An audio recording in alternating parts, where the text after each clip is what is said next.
Good morning, councillors, members of the public, and welcome to Sedgemoor District Council's Development Committee.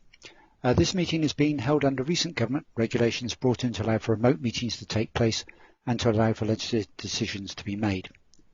Hopefully those present will hear the meeting. However, in the event of a technical failure, the chairman will adjourn the meeting and set a new time to reinstate the meeting. Please note that the meeting is being recorded, and a copy of the recording will be available on the Council's YouTube channel in the next few days. All members of the committee should have their video on, but will remain muted until invited to speak. If you wish to attract the chairman's attention, please make use of the instant messaging function. All members of the press and public will remain muted unless they have registered to speak, and the chairman will let them know when they can make their representations. Over to you, Chairman.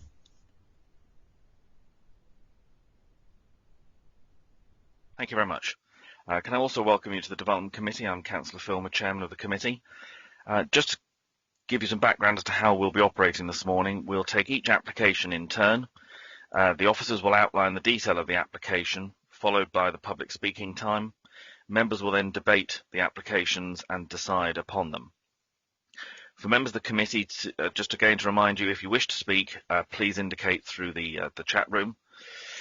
During the debate, there will be a proposer, a seconder, and then we will then move forward with that resolution. Members will vote on that proposal in turn, confirming they've been present throughout the application being considered, and will vote for, against, or abstain. The votes will then be counted and the result announced. I'll now ask the officers and councillors who will be taking part in this morning's meeting to confirm that they can see and hear me and to introduce themselves. So if we start with the officers, please. Mr. Noon. Thank you, Chairman. My name is Adrian Noon. I am the team leader, lead officer for the east part of the district. I will today be presenting the application at Wallavington and acting as lead officer to support the presenting officer on the other applications. Thank you. Thank you very much. From our legal team, Mrs. Lehman. Thank you, Chairman. My name is Dawn Lehman. I am the legal advisor to the Planning Committee today, and I can confirm that I can hear and see you. Thank you. Thank you. And I've just seen present from my planning team as well, Mr. Evans. Thank you, Chairman. Yes, I'm Liam Evans. I'm Senior Planning Officer for the West team, and I can see and hear everybody. Thank you very much. From our Democratic Services, Mr. Taylor. Yes, Chairman. I'm Steve Taylor, Committee Manager. Thank you. And if we come to the members who will be taking part in the meeting today, starting with Councillor Granter. Yes, thank you, Chairman. Good morning. My name's Councillor Graham Granter. I represent the Fairfax ward in Bridgewater, and I can hear everyone loud and clear. Thank you. Thank you very much. Councillor Glassford. Yes, good morning, Chairman. Yes, I confirm my name is Valet, Councillor for Fairfax ward, Bridgewater. I can see and hear you. Thank you very much. Councillor Pearce. Good morning. I'm Councillor Cassie Pearce, and I represent the Westover ward in Bridgewater, and I confirm I can see and hear everyone. Thank you. Thank you. Is Councillor Gibson present? Yeah, hi Phil. Bob, sorry, Phil. Okay. That's my nickname for you, Phil. I'm here just about, thank you, and I represent Eastover ward in Bridgewater, Lee Gibson, and I can hear and see everything now. Thank you. Thank you very much. Councillor Scott. Yes, good morning, Chairman. Councillor Liz Scott from the Axvale ward near Axbridge, and I can confirm I can see and hear you. Thank you. Thank you. Councillor Hendry.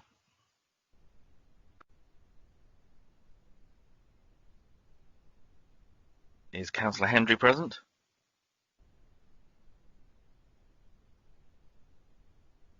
I'll come back to Councillor Hendry then.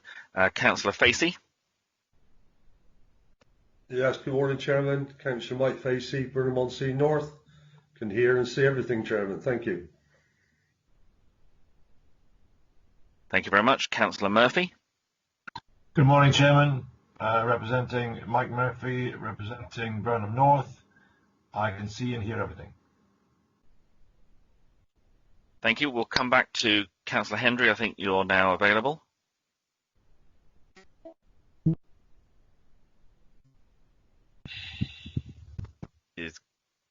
Do you want to try again, Councillor Hendry?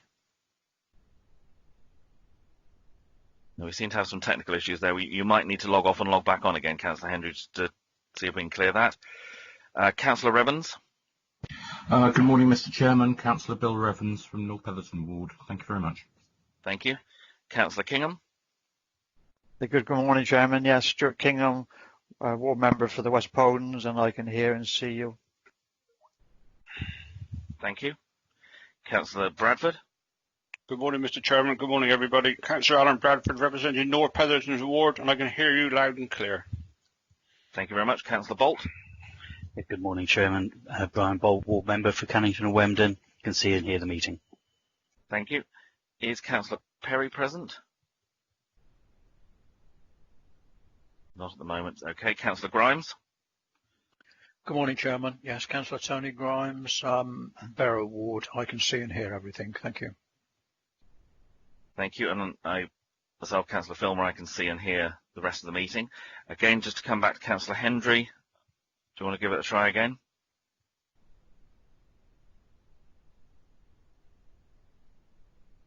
Okay, we'll see, obviously, if we can get Councillor Hendry's microphone and stuff sorted before we get on to the detail of the meeting itself.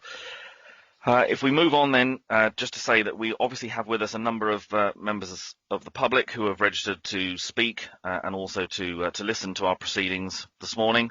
We also have with us the portfolio holder for development, who is here as an observer, and we will be joined later on in the meeting by other members and officers in an observer role, potentially later on. So if we move on to the agenda itself, first item on our agenda today is apologies for absence. Mr. Taylor, do we have any apologies, please? I have no apologies for absence, apart from the Assistant Director for Inward Investment and Growth, Stuart Howlett, who will be joining the meeting as soon as another meeting has come to conclusion. Thank you very much. And just to confirm, do any members have any apologies from Councillor Perry to pass on, or no? Nope, not at the moment. Okay. Item 2 on our agenda is the minutes. We have minutes for several previous meetings, so we'll take them in turn. Ms. Taylor, are there any amendments that you're aware of the meeting of the 23rd of June? No, Chairman. Thank you. Members, are there any amendments that you have? If you can indicate in the chat if there is. If not, I'll be looking for a proposer that they're a true and accurate record of that meeting. I'd like to move those minutes, Chairman. Thank you, Councillor Kingham. Is that seconded? Happy to second that, Mr. Chairman. Thank you very much. We'll take those as adopted unless I hear anything from any members that have an objection to those minutes. No, in which case those are okay. I've just had a notice that Councillor Hendry may well be back in the room with us. Councillor Hendry, do you want to check that you can hear us and we can hear you?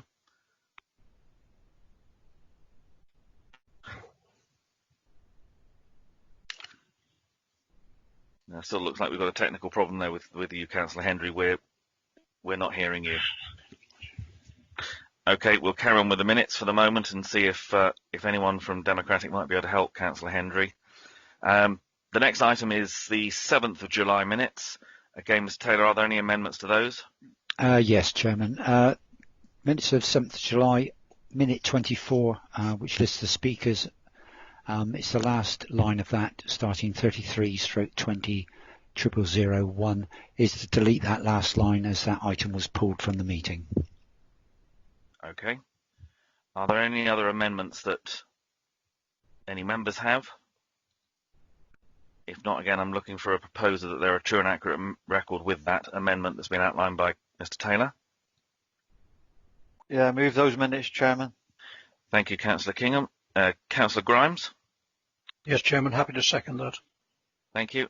Again, I'll ask if there's anyone who disagrees with that, if they could indicate in the chat. Otherwise, we'll take those as adopted. That's fine. And the third set of minutes is the 21st of July again. Mr. Taylor, any amendments that you're aware of that you've been advised? No, Chairman. Thank you. Any amendments from anyone else? No, in which case I'm looking for a proposer as to true and accurate record.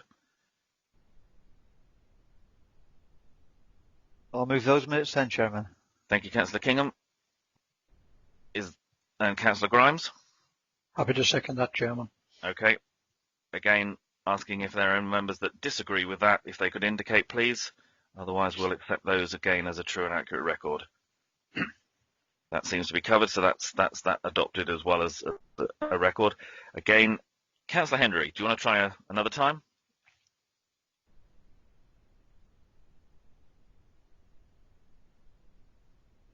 No, we're still not hearing you, Councillor Henry. Okay, I think Democratic Services are trying to help Councillor Henry sort this, so we'll carry on with the meeting and see if we can get Alistair in as soon as we can. Item 3 on the agenda is urgent business. I've not been advised of any that isn't covered by our agenda. Item 4 is public speaking time for members of the public. For those of you who've registered to speak, we'll, as I mentioned earlier, take the applications in turn. The officers will outline the background and detail of the application, and then we'll ask you to come and address the committee. We'll do that by Mr. Taylor enabling your microphone so that you can address the members. When he does that, we'll ask you just to confirm that we can hear you, and then you will have 3 minutes to address the committee. When there's 1 minute of that time left to go, you will hear a bell, and Mr. Taylor, would you just like to demonstrate your bell? Thank you very much. Once that goes, then you have 1 minute of your time left to run, and obviously if you can draw your comments to a conclusion by the end of the 3 minutes, that would be appreciated. Moving on to item 5 is declarations of interest. Members, are there any declarations? Again, if you can indicate in the chat. Councillor Scott. Yes, thank you, Chairman. I wish to declare a personal and prejudicial interest in 2 items today, and that is the application on page 17. Do you want me to give you the application number, or is that? No, that's fine. Yeah, and also on page 68. And again, if you can just confirm the reason for the declaration. Oh, well, they're both personal and prejudicial. Yeah, and I believe one is a neighbour and the other is a relative. Yeah. Okay. Councillor Revens. Thank you very much, Mr. Filmer. On page 77, Muller Milk and Ingredients Market Way, North Petherton. It is in my ward and I'm a member of North Petherton Town Council, but also I am on the committee of North Petherton Cricket Club, which is the neighbouring property, and so I will withdraw from that application. Thank you very much. Councillor Hendry, do you want to try again and see if your microphone is now working?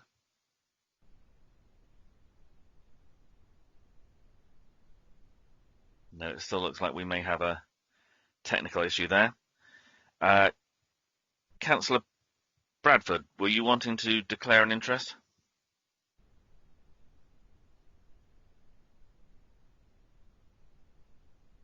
No, I've done it through Dawn earlier on. Yeah, but we have the only thing is, Councillor Brad, we have to declare it in the meeting so that members of the public are aware of the declaration as well. Okay, yeah. I'm chairman of North Petherton Town Council, but I took no active role in what was happening. Yeah. Okay, so that's fine. And I fully respect Councillor Revan's views. Yeah. Thank you. Councillor Scott, you wish to come back? Yes, sorry, Chairman. I should have said that I will withdraw from the meeting when these 2 items come forward. Thank you. Okay, thank you very much. And just to confirm with Councillor Bradford, the application that you're declaring on is the Muller one, which is on page 77. That's right, yeah. Okay. Are there any further declarations that any members have? I'm not seeing anything. So for members of the public, it's important, obviously, that if members have an interest, that they declare it at the meeting and that members of the public are made aware of it. Where you've heard a prejudicial... Councillor Gibson, do you want to make a declaration? Yeah, on page 77, Muller, I'd like to prejudicial, I think. Okay, and can you clarify just why it's prejudicial? Because I don't think I would give a fair whack at the application, really, if you can summarise that legally. I think that would be that in effect. I don't think I would come across as it would be fair. I think then, by the sounds of that, that's a predetermination, because in effect you would have made your mind up before the meeting, and therefore you wouldn't be able to come unencumbered to the meeting. Would that be okay? Yeah, that's better. That's better. Okay, Mrs. Lehman. Thank you, Chairman. Yes, I can confirm that's predetermination, and Councillor Gibson will need to leave the room when this application is determined. Thank you. Okay. Councillor Hendry, are you back? No, we're still struggling there, Councillor Hendry. Okay, for members of the public, in terms of the declarations you've just heard, as I say, it's important that you're aware of any background that members have. Where you've heard a personal interest, it means that members have some background, but it wouldn't be so sufficient that it would actually prejudice their views. They can remain within the meeting, and they can discuss the application and vote. Where you've heard members give a prejudicial interest, it means that their view potentially could be prejudiced by their interest, and therefore they declare that interest. They will leave the room and take no part in the discussion or the vote. And again, where you've heard a predetermination, we have a standing order within this committee, basically, which says that members can either be involved at the parish or the district level. Where you've heard a non-predetermination, it means that the members have not got involved at the town and parish level in order to be able to be involved at the decision making at district. And equally, where you've heard a predetermination today, it means that someone has they have made a decision on an application before it's come to the committee, therefore they couldn't come with an open mind and be able to judge it fairly. So they've announced that, they've made that declaration, and again will take no part in the discussion of the application or the vote. So I think that brings us into the end of the declarations that we have at the moment. That takes us on to the applications themselves. And the first application we have, which has a speaker present, is the application on page 1, which is the Bristol Road Walpole address. And I believe, Mr. Evans, you're going to introduce this one for us, please.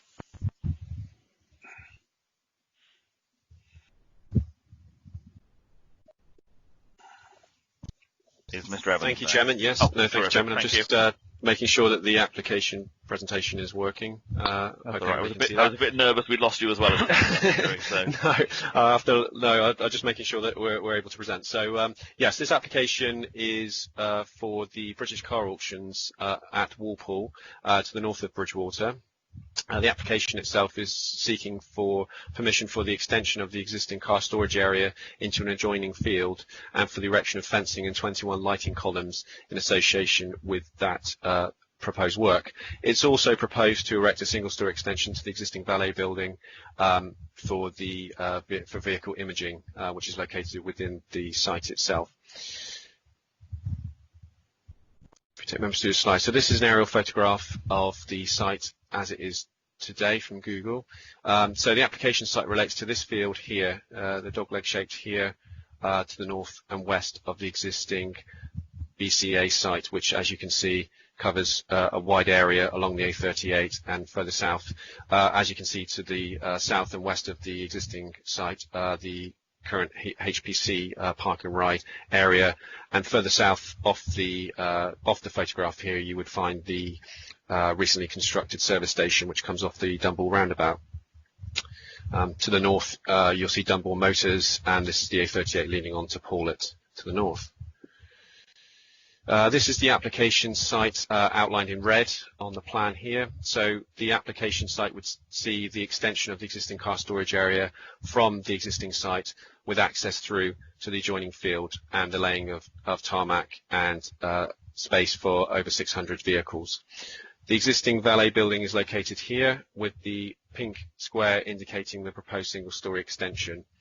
This would include works that would match the width and height of the existing building and would extend the building for the north.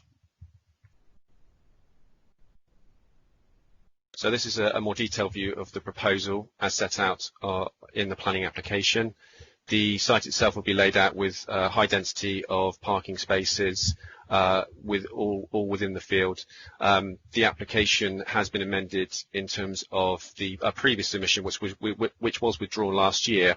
The main changes to that were to keep the parking spaces away from the existing landscaping areas around the edges of the site itself to ensure that they would not be negatively affected in terms of health, and also to ensure there was a buffer zone. A buffer zone between the site and the existing watercourses that line the edge of the application site. So as you can see, the parking spaces are laid out quite formally and quite high, densely within the site itself. The lighting columns are indicated by the red areas here. These would be on 8-metre high standards, although the actual height of them would be 7.7 in terms of the lighting column itself, with the lights suspended on top of those standards. So they're submitted to be erected throughout the site itself, and the extension to the proposed imaging building is located here. This is an elevation and floor plan of the proposed extension. The extension itself indicates similar materials and design to the existing building, and a proportionate scale subordinate extension to the construction. The footprint of the building that will be extended will be 15 metres by 15 metres, and the height of the building will match that of the existing. Turning back to the lighting columns that have been included with this application, I'm not sure if members will be able to make this out on their screens, but this is an indication of the light, where the light will go and how that will affect the site itself in terms of light spill. So the blue areas around the actual application site are the areas which will not be affected. The green areas around here will be where light spill will occur through the design and strength of the lights that are proposed, and the indications of the different coloured light areas which were on the previous plan are indicated as well, just to give an idea of the proposals in terms of lighting. This is the application site as viewed from the adjacent highway. So if we go back to the application site, I'll just give a bit of context. So the actual application site is accessed off the A38 further south off this plan here. There are no changes proposed to the access arrangements for the scheme, but there is an existing agricultural access which is located here, which, as you can see from the plans, will be inaccessible due to the car storage area. So there will be no increase in vehicle movements coming from the Walpole area. This is the access to the Walpole and the residential properties that are along here. One is indicated here just to the north of the plan there, and this is where the existing highway is. This is the existing site, and just to give you context of where the photographs that will follow have been taken from.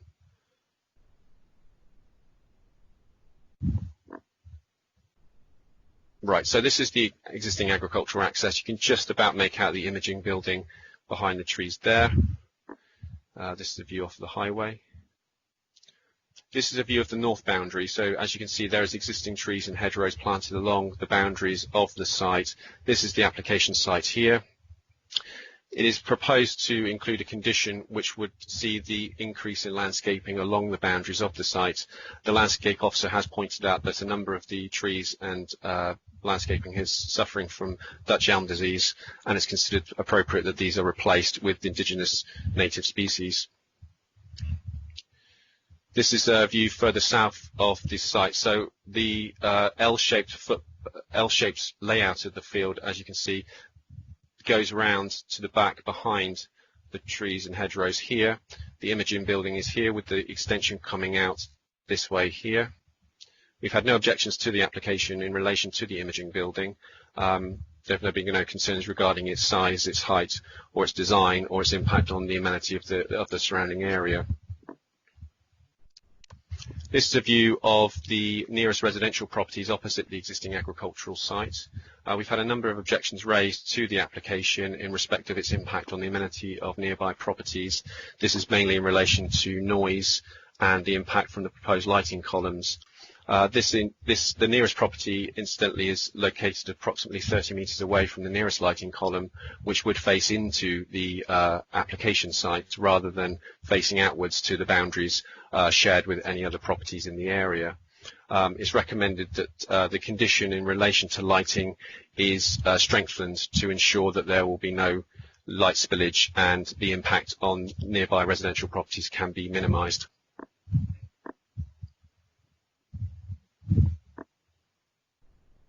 This is a view of the north boundary of the site in respect of its view from the external vantage points. This is from the adjoining field, and as previously stated, there will be a landscaping condition requiring that the health of the existing landscaping is maintained throughout the construction period, while also enhancing the existing boundaries through the planting of additional native species, hedgerows, and landscaping features. So we go back to the application plan.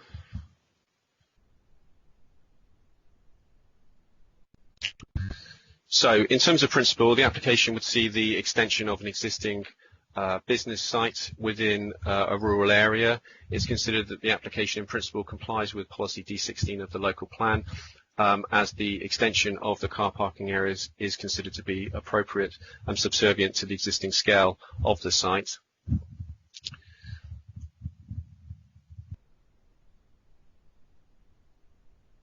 In terms of visual impact, there will be minimal impact from the site itself in terms of volume and massing of proposed building works. The majority of the works that will take place at ground level, facilitating the parking areas. The proposed extension to the existing building will be in keeping with the character of the site and the building itself, while the lighting columns themselves will be situated within the site and situated within proximity of the existing lighting that takes place within the site already.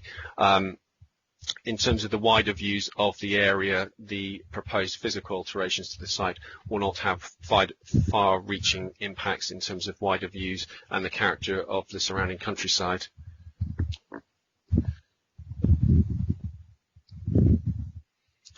This is also taking into account the mitigation measures proposed through the increase in landscaping and the replacement of the existing landscaping, which is considered to be of poor health. In terms of residential amenity, concerns have been raised with regards to the lighting and noise. In terms of the lighting columns themselves, they will be, like I said, 7.7 metres above ground level as submitted by the details provided. The use of the site itself will be for long-term car storage. This in itself is not considered to result in a significant impact in terms of noise, although residents have raised concerns regarding previous instances of noise being generated by the site. However, it's not considered that the application in this instance will cause significant increase in noise, as it will be a continuation of the existing use that takes place within the site already. In terms of highways, the use for the site will be for long-term car storage, which will be for the business to move forward and allows a greater number of vehicles to be stored on site for when they come to auction. It will also allow more vehicles to go through the valeting process, ready for when they are put on sale. In this respect, the increase in vehicle movements is not considered to be significant. This will take place within the site, and the existing access points onto the A38 will continue to be used, which are considered to be appropriate in width, alignment and visibility displays. Another issue that was raised during the course of the previous application that was submitted was ecology.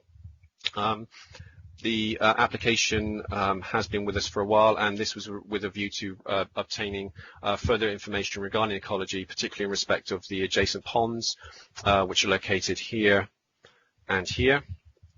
In terms of the pond here, there was not considered to be any significant features in terms of great crested newts, but this pond here did show evidence of great crested newts, and this has been investigated and a mitigation plan proposed through the submission of further survey works undertaken. In this respect, the county ecologist has now withdrawn the initial objection that was received, and it's considered that the impact on protected species has now been addressed. In terms of drainage, the application site is within flood zone 3. We do not have any objections from the statutory consultees. These are the Internal Drainage Board, the Environment Agency, and the lead local flood authority. This would be subject to an appropriate surface water drainage scheme being installed, which has been met with approval at this stage, this initial stage, by the statutory consultees, and further information will be provided subject to condition should permission be granted. So if we go to the final slide.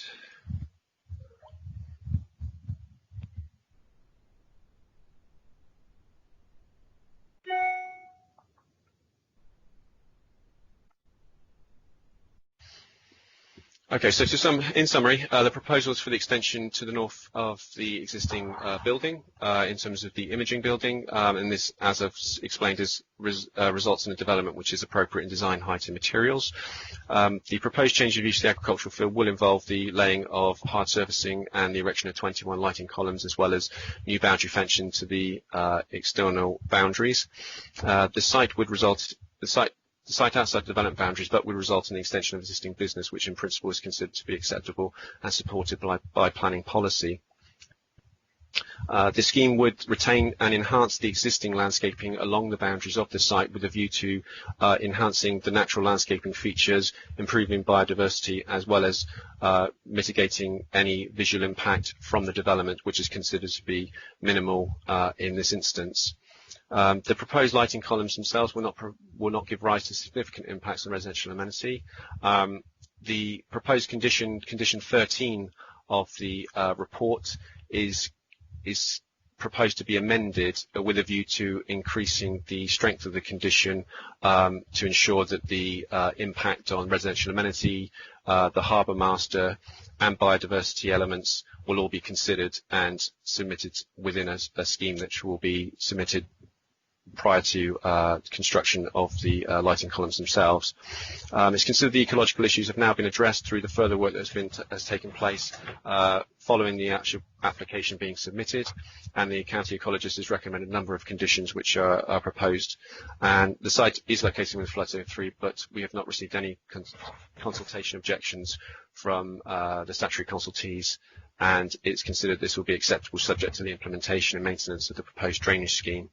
So the recommendation is to grant consent subject to the amendment to condition 13 of the consent of the report, which sets out the submission of a proposed lighting scheme, and also in this respect the condition 3 of the consent would therefore no longer be required, and it was considered that condition 13 can amalgamate all elements of lighting for the purposes of ensuring that the impact on the surrounding area will be mitigated. Thank you, Chairman. Thank you very much. As I mentioned, we have a speaker on this application, which is Russell Williams.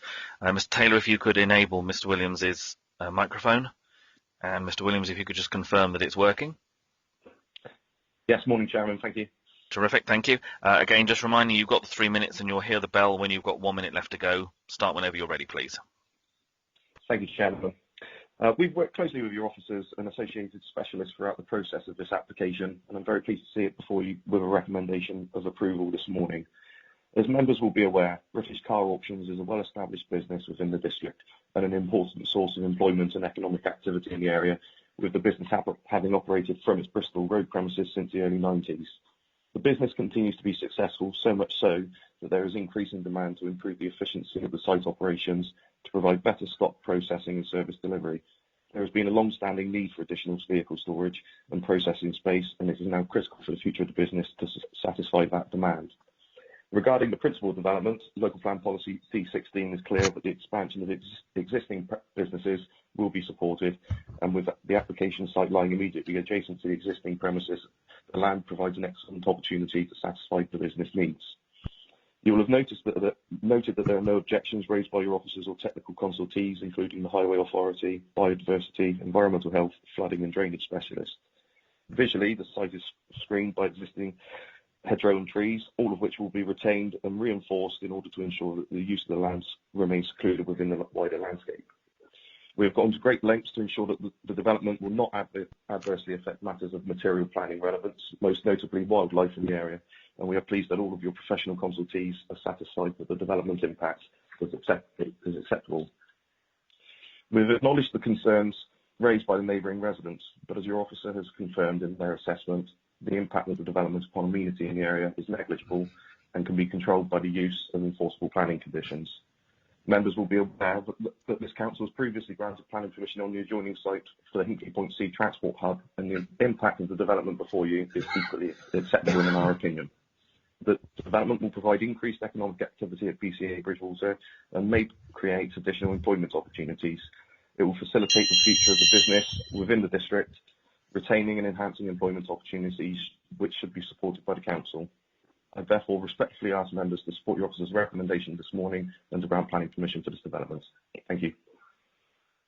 Thank you very much. Members, any comments or questions, please? And I think, Councillor Hendry, you indicated you wanted to speak. Can you hear me now, Mr. Chairman? Yes, we can. Thank you. It's good to welcome you. Just to confirm, I think from your messages that you put on the chat, you have heard the full presentation to date. I can see everything, Mr. Chairman. I think there was not on the hand controller. There was a little bit of a problem, but I've sorted it out now, so it's okay. I think so. Okay. Excellent. Okay, thank you very much. I will speak. I do wish to speak at this anyway, so any time is a good time. Okay, thank you very much. Well, we'll start then with Councillor Kingham. Okay.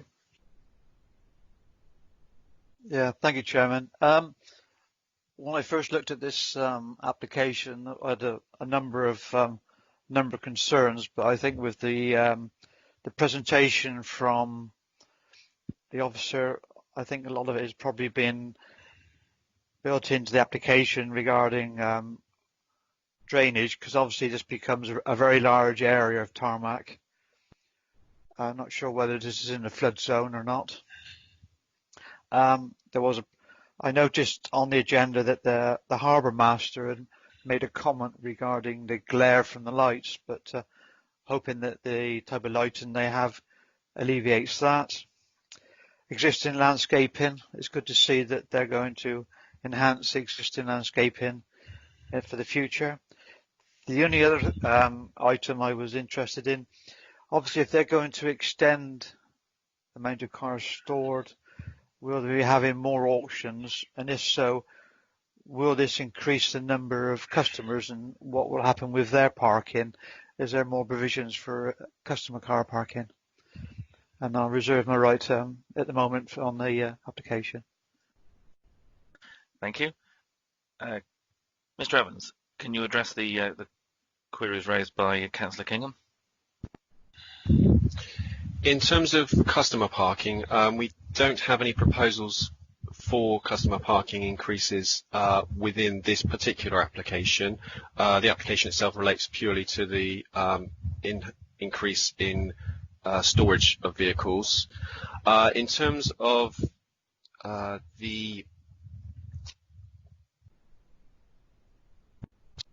in terms of drainage, yes, it is in a flood zone. However, like we said, with and I think set out within the report, the application hasn't received any objections on flood grounds from statutory consultees, the Environment Agency, Lead Local Flood Authority, the Internal Drainage Board as well.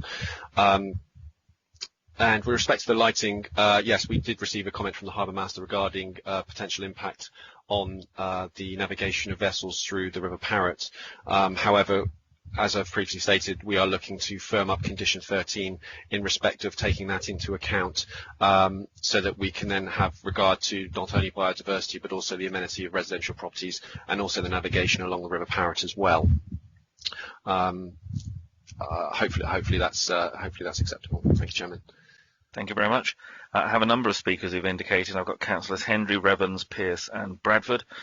Councillor Hendry, if I come to you first, if you could, just before you ask your question or comment, if you can just confirm that you have heard and seen all of the presentation so far, that would be very helpful. Certainly. Sedgemoor District Councillor Alistair Hendry, Burnham-on-Sea Central, and yes, Mr. Chairman, I can see and hear everything, and I have since the beginning. Thank you. If you'd like to carry on then. Yeah, certainly. Okay. The main issues, in principle, is the retention, remodelling or appropriate expansion which will be supported when of an appropriate scale and character, as written by the writer obviously. Priority is given to the remodelling of existing sites in the first instance. Now the key words there, Mr. Chairman, priority given to the remodelling of existing sites in the first instance. So the priority is given to them. There's no right of way through this land whatsoever, absolutely nothing, so it doesn't affect anything in that way. The devaluation of homes, as been suggested, is not a reason for refusal under any circumstances, and it shouldn't be here. The access as it is onto the A38 has absolutely no change whatsoever. This application complies with policies D2, D13, D14 and D16 on the local plan. Everything is okay with that. The statutory consultees are all on board with this, namely the highways, etc. So in short, Mr. Chairman, I have no problem with this whatsoever, and I can't see any problem. Thank you for that. Thank you very much. Councillor Evans. Thank you very much, Mr. Chairman. Some concerns about this, unlike the previous speakers, I'm afraid. First of all, I'm just curious as to why policy D16 is the policy referred to. That's about safeguarding existing employment land and buildings. The existing permission on this land is as farmland. So therefore, is it not open countryside, is my first question. It says that there will be limited impact of the amenity of nearby uses, and it's the impact on the neighbouring properties that concerns me. I can't imagine how 8-metre high poles with presumably bright lights on them for the purpose of security, which is what I imagine that they're there for, would not have an impact on the neighbouring properties. And while this can be secured by condition, I would want to be able to assess for myself before giving permission that this is acceptable under D25. I think that looking at some of the red marks on the plan, they are pretty close to the nearest properties, and I have concerns about those locations. I'm also concerned about the pond, which is in the top right-hand corner of the plan here. I notice it's not outlined in blue. Can we clarify whose ownership it is in, so that we can understand that a little bit better? I notice that there is going to be a condition about the Great Crested Newts, but I would like to understand a little bit more about what those conditions would mean. Tarmacking over an area of this size will inevitably lead to considerable runoff. I see that there is no objection from the flood authorities, even though this is it is flood zone 3, I believe. So presumably, by the very nature of being flood zone 3, there would be concerns. But I think what concerns me more is that there will inevitably be runoff of oil and diesel and petrol from the cars, and then will be washed into the surrounding areas. I'm concerned that we've got a residential species, a protected species in the pond there, and want to understand how they will be protected.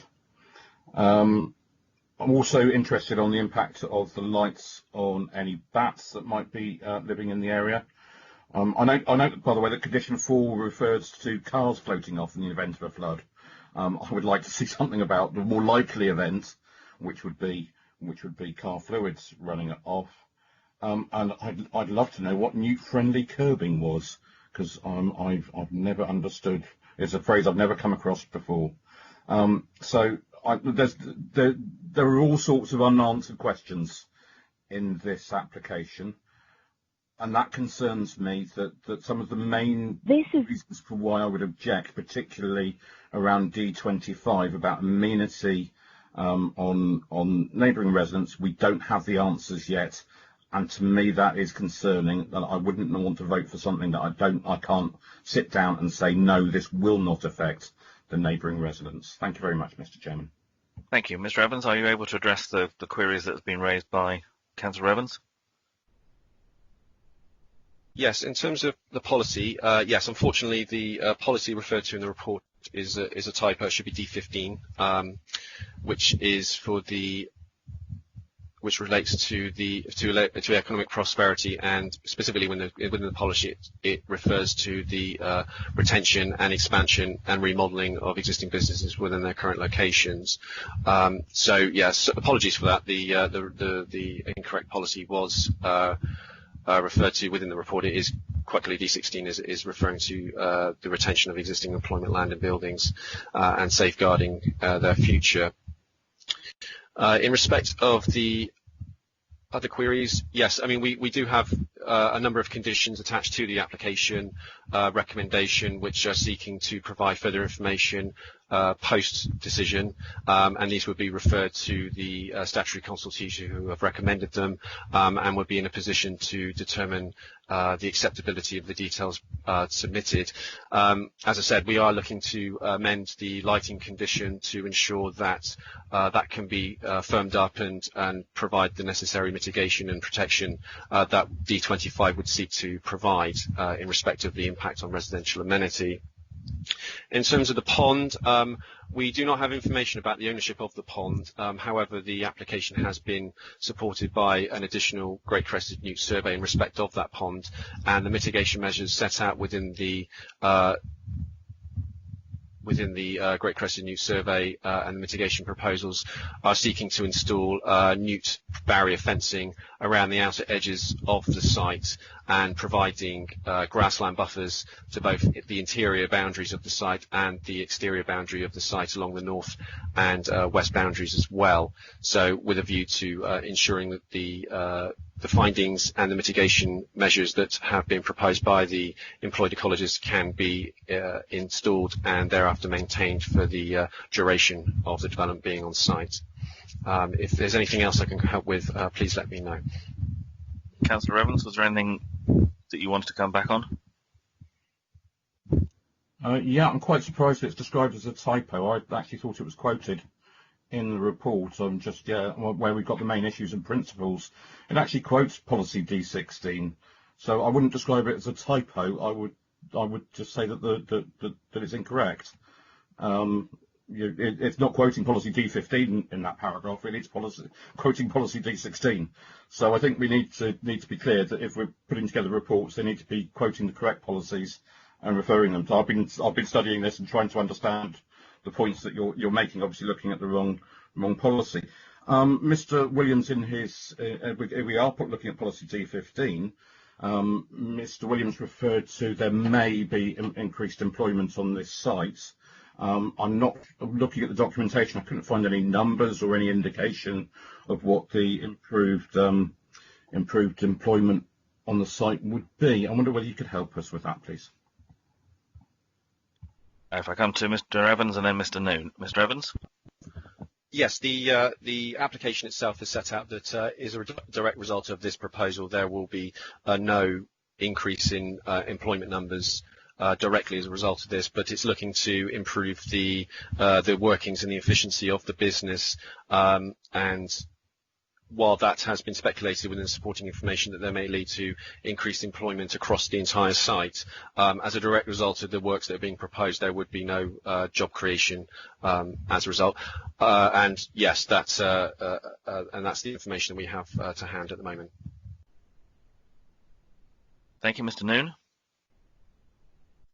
Thank you, Chairman. Just really for benefit Councillor Evans and others, the policy most applicable in terms of economic development would be D15. Apologies that the report crossed over into another policy, but D15 allows for, and I quote, the retention, remodelling or appropriate expansion of existing businesses will be supported where it remains of an appropriate scale and character, and dependent upon the nature of the activities involved, the character of the site and its accessibility.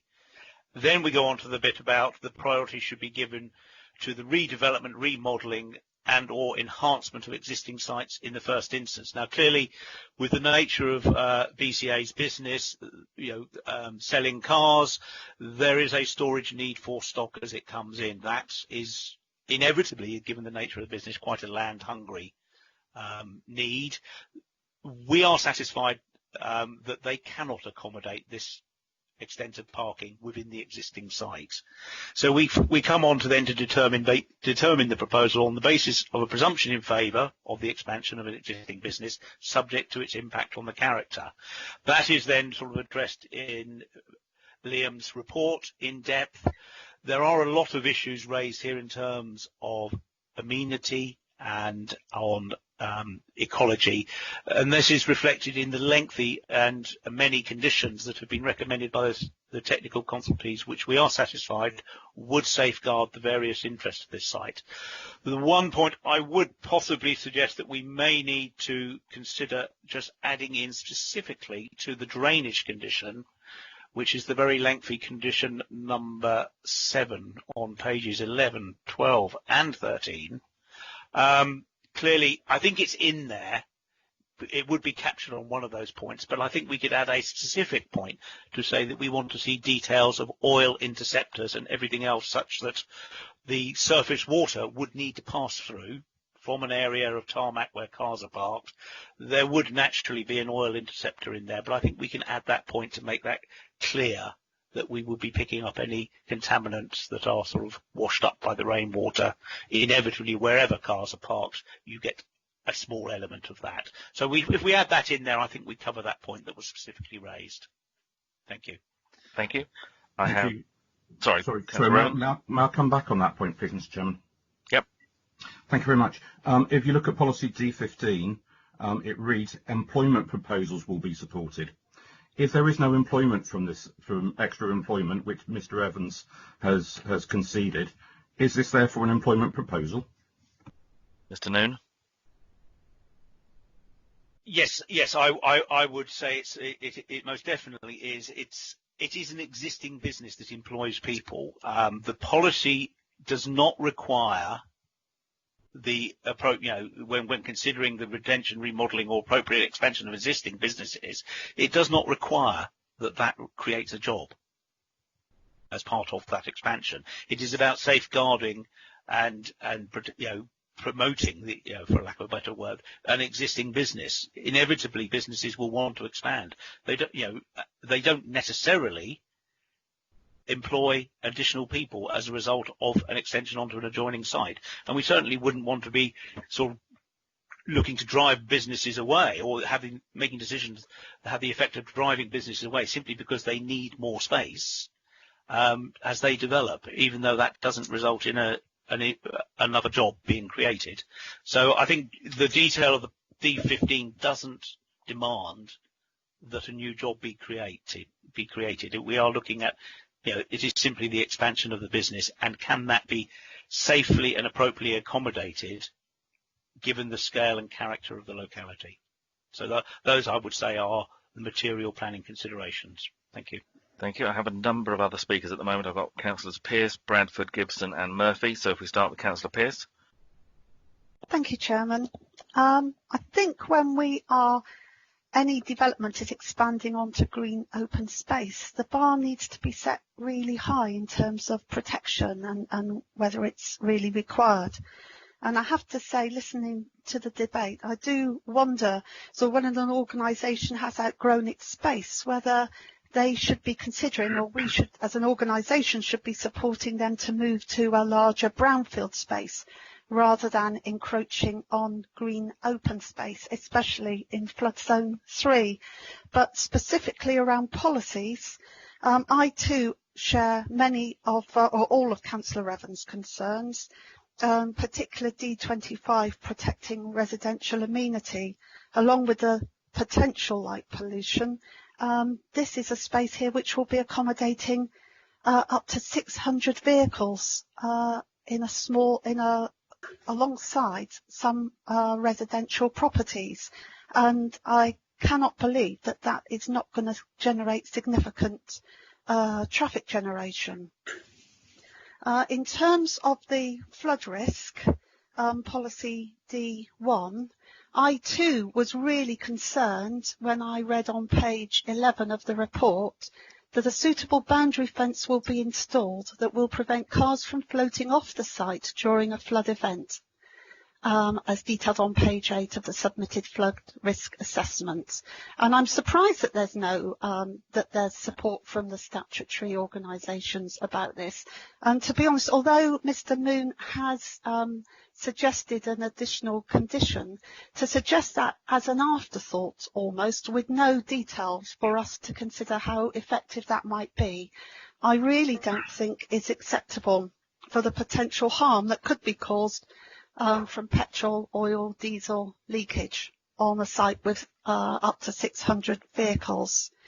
Also, whilst there was mention of design and scale of the new building in relation to the existing building, there's nothing to cover policy D3 around sustainability of buildings. And so I'd be interested to know sort of what materials, what environmental measures will be included within this new building.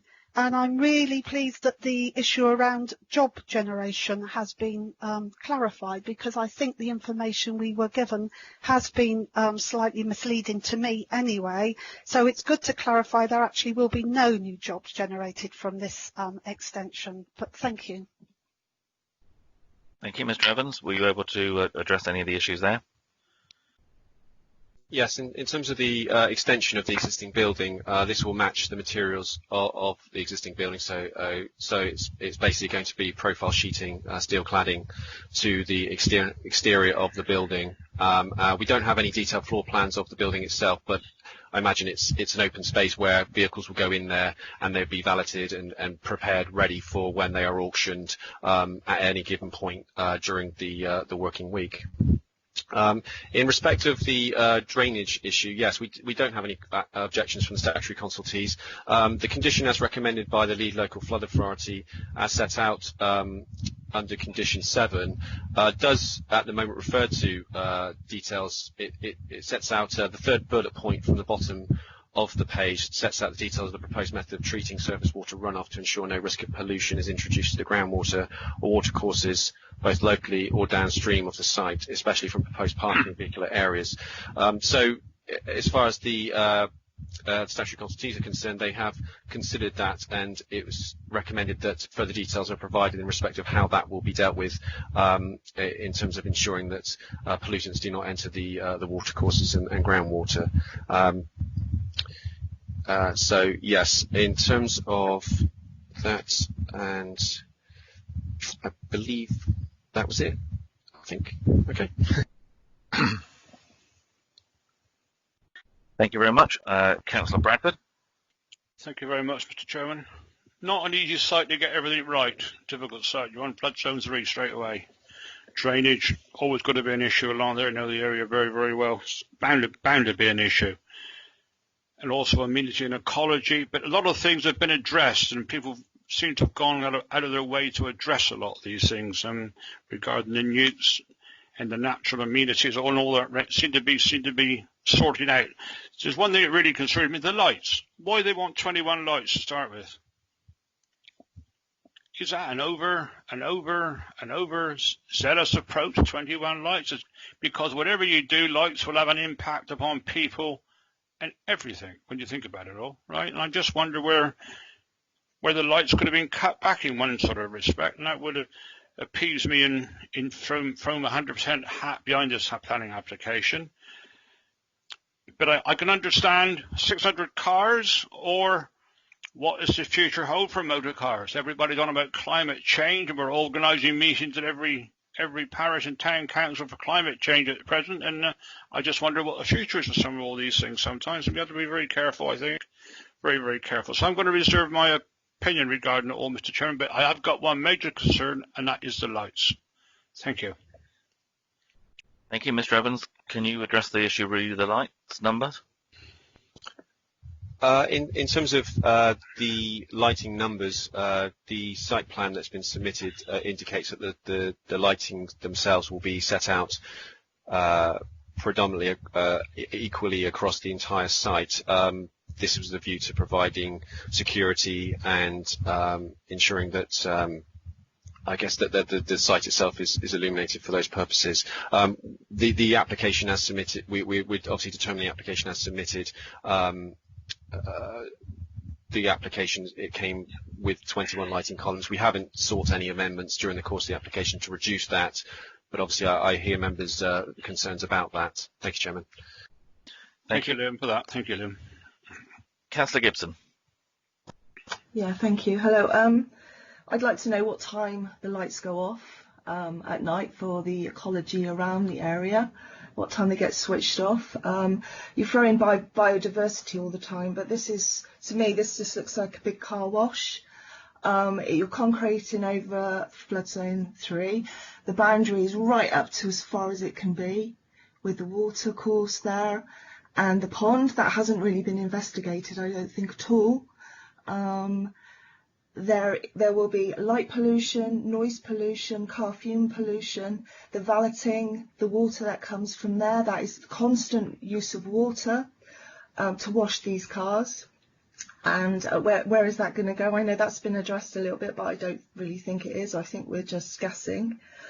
I don't think this is appropriate expansion. I think I would like to know, can they not keep the business as it is? Why is this really needed, and why is it necessary? That was mine. And the biodiversity. Okay, replant the hedges. People should be doing that anyway. Refilling in the hedges with native plants. That's what we should be doing anyway. Not just because you want to put all these cars in this car park, this car wash. So my question is, what time do the lights go off?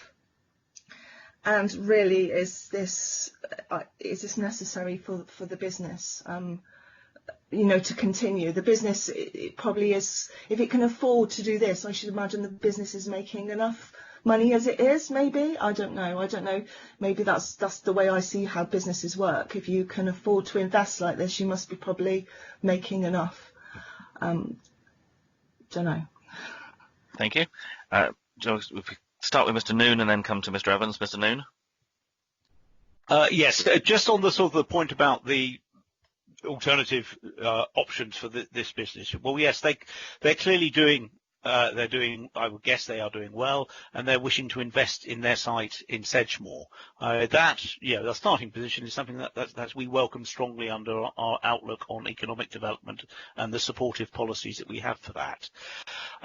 We don't require businesses who want to expand to go and look at other sites, unless there are material reasons why their expansion of their existing site is fundamentally acceptable. In this instance, there are clear difficulties here. It's not a straightforward site. They have flooding issues, they have ecology issues, but they have dealt with those issues. They have engaged with the statutory consultees and our ecologist. They have worked through, over the course of 2 applications now, all these issues. And we see now very detailed conditions that can make this application acceptable. I do understand the sort of concerns about a business in the countryside expanding, and that the difficulties that does create. But the simple matter is that this is not a business that can just go anywhere. I doubt we have a brownfield site in Sedgemoor big enough to accommodate this in the right location.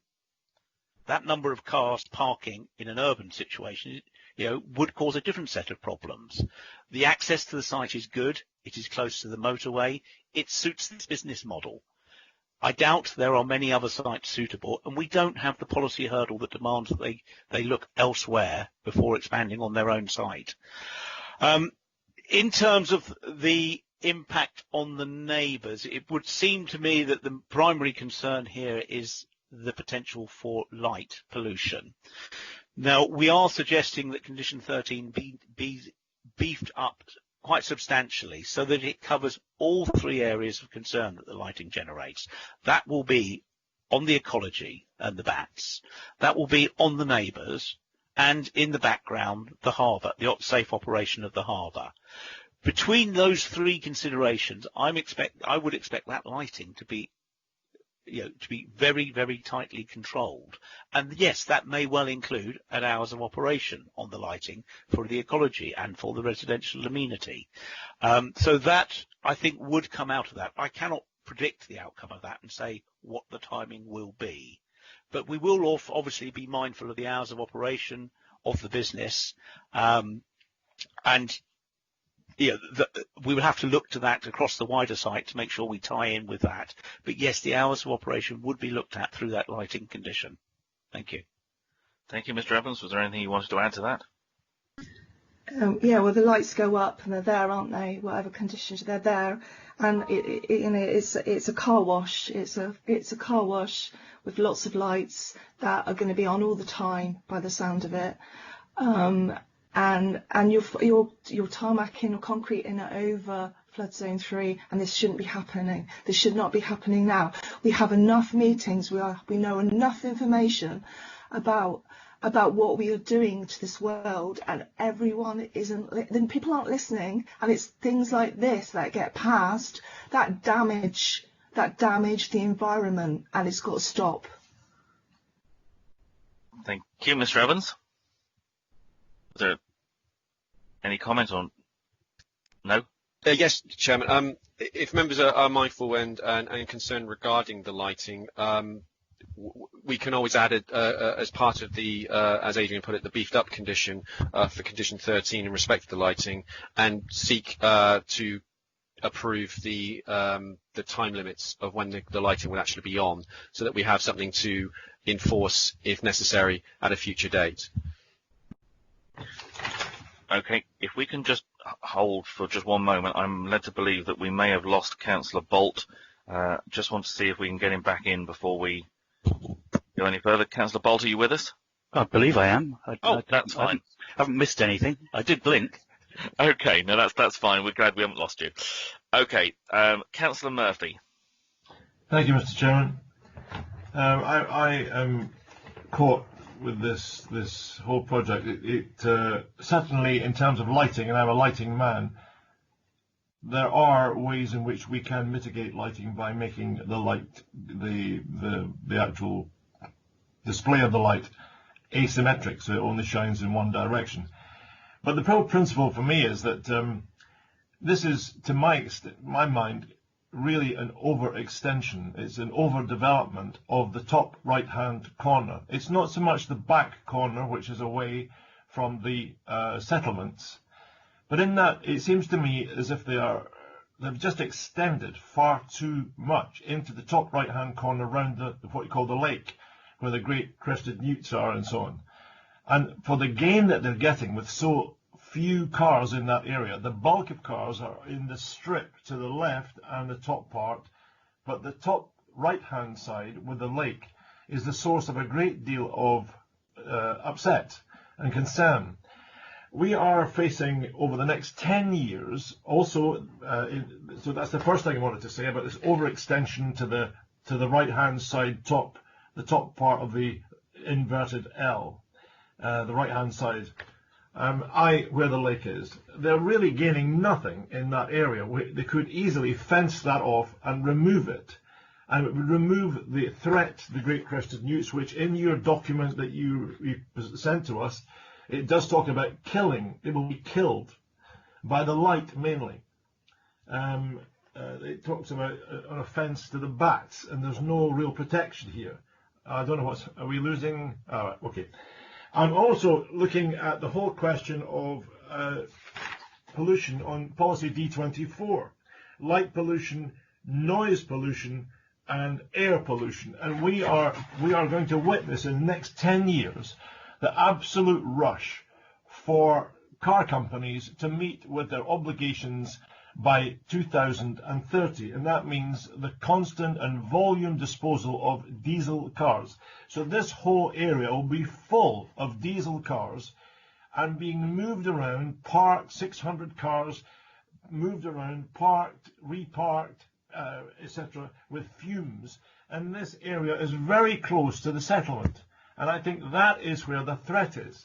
It's not as if we can, just because we have highways saying this and the environment saying this and so on, that does not help the people in this area who have complained about the fact that this is going to affect their lives, and especially with the lighting, and not only the lighting, with the pollution, the odours, the fumes from the cars. I believe that we should be looking carefully at this in terms of overdevelopment. The other thing I wanted to say, that people talk about this minor thing about great crested newts and so on. It's about ecology we're talking. And I believe that what Councillor Gibson said is highly relevant in terms of biodiversity and so on. If we are going to grant this permission, I believe we should look carefully at considering it being deferred again, so that they can look closely at this area here, which should not be developed and is a threat to the people nearby. Thank you, Mr. Chairman. Thank you very much. Councillor Hendry. Good morning again, Mr. Chairman. On a situation like this, I do believe you have to weight two things. You have to weight the good points on the one side against the not so good points on the other side. In this situation, the good points really do outweigh the bad points, in that the consultees are all on board. They've obviously done their homework and they know what they're talking about, the drainage, the harbour, the light and ecology that everybody seems to talk about all the time. They have done their homework and they've got it right. As regarding the highways bubble, Policy D14 states the development should have significant transport impacts. It should be supported with the appropriate transport assessment. Well, that's all been done. The highways people have done their assessment and I believe they've got it right to ensure the provision is made for safe and convenient access. So there's no problem in that way at all. Everything is fine. It doesn't matter if you have 200 cars in there or 600 coming and going. The highways people have done it and they agree to it. There's no problem. So ecology's okay, light's okay, harbour's okay, drainage is okay, and the highways. I stand by that. I see no problem with this whatsoever, Mr. Chairman, and I would like to move a recommendation in line with the case officer to be recommended. Thank you, Mr. Chairman. And just to confirm, Councillor Hendry, that would include what was described as the beef-upped lighting and drainage conditions. Yeah, you're absolutely right about the lights especially. I did forget to cut that in, but yes, you're absolutely correct, Jess. Thank you. Okay, thank you very much. I've got Councillor Scott. Yes, thank you, Chairman. Whilst I agree with much of what's been said, I'm not going to go over that. One or two things I'd like to pick up on. In the document, it's mentioned that the grassland buffer strip would be 3 metres, but then it also mentions a 6 metre buffer strip. I'm not sure if that's including the hedgerow as well, or whether that's in addition to the hedgerow. This is on, I believe, the north and the west side. It also mentions that there's a fence to be erected, and I presume this is the fence that is going to stop the cars floating off should it become flooded. This fence, is it going to be a solid fence or just a chain link fence? And do we need to know about that at this stage? Also, the one before mentioned about the pollution, and I can well understand that there will be a lot more pollution, especially from, like I said, the diesel cars. Have we actually considered this? Because I don't think any of the reports actually cover that. Thank you. Thank you. Mr. Evans, can you address those points? Thank you, Chairman. Yes, the fencing details shown on the plan that's in front of you at the moment, it's located in the top right-hand corner here, which is basically a palisade fencing that will be aligned with the existing landscaping along the boundaries of the site. The buffer that's recommended by the Great Crested Newt survey that was undertaken within the summer basically includes the boundary, and the 6 metre will be on the outside of the fence line with the 3 metre buffer on the inside. So providing that is undertaken, it's considered that the mitigation measures in terms of the Great Crested Newt population within this pond here can be mitigated for.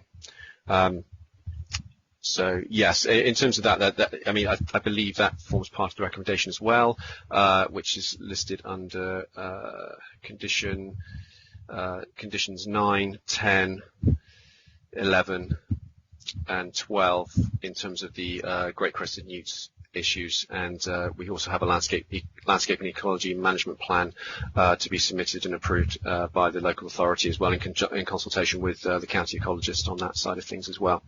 Thank you, Chairman. Thank you. Does that cover it for you, Councillor Scott?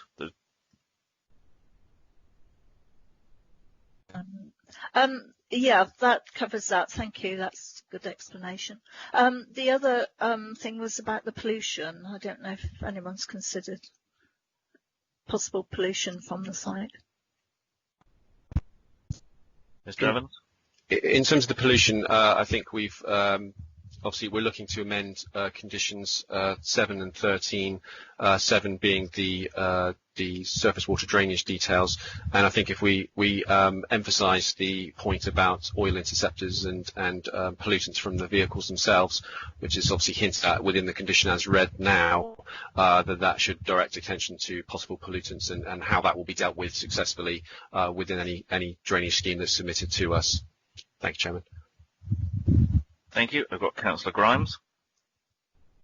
Thank you, Chairman. Yes, I believe, as has been said, it is a balancing act. But as the statutory consultees all have no problems with conditions on this, on balance, I have to agree with what Councillor Hendry said. And to that end, I will second his recommendation. Thank you, Chairman. Thank you. Mrs. Lehman, I think you indicated, just to put into the proper terms, it's amended conditions 7 and 13 and removed condition 3 is relating to the changes relating to the lighting and drainage that's been proposed? That's correct, Chairman. Okay. I think, Councillor Gibson, you've withdrawn wanting to speak, is that right?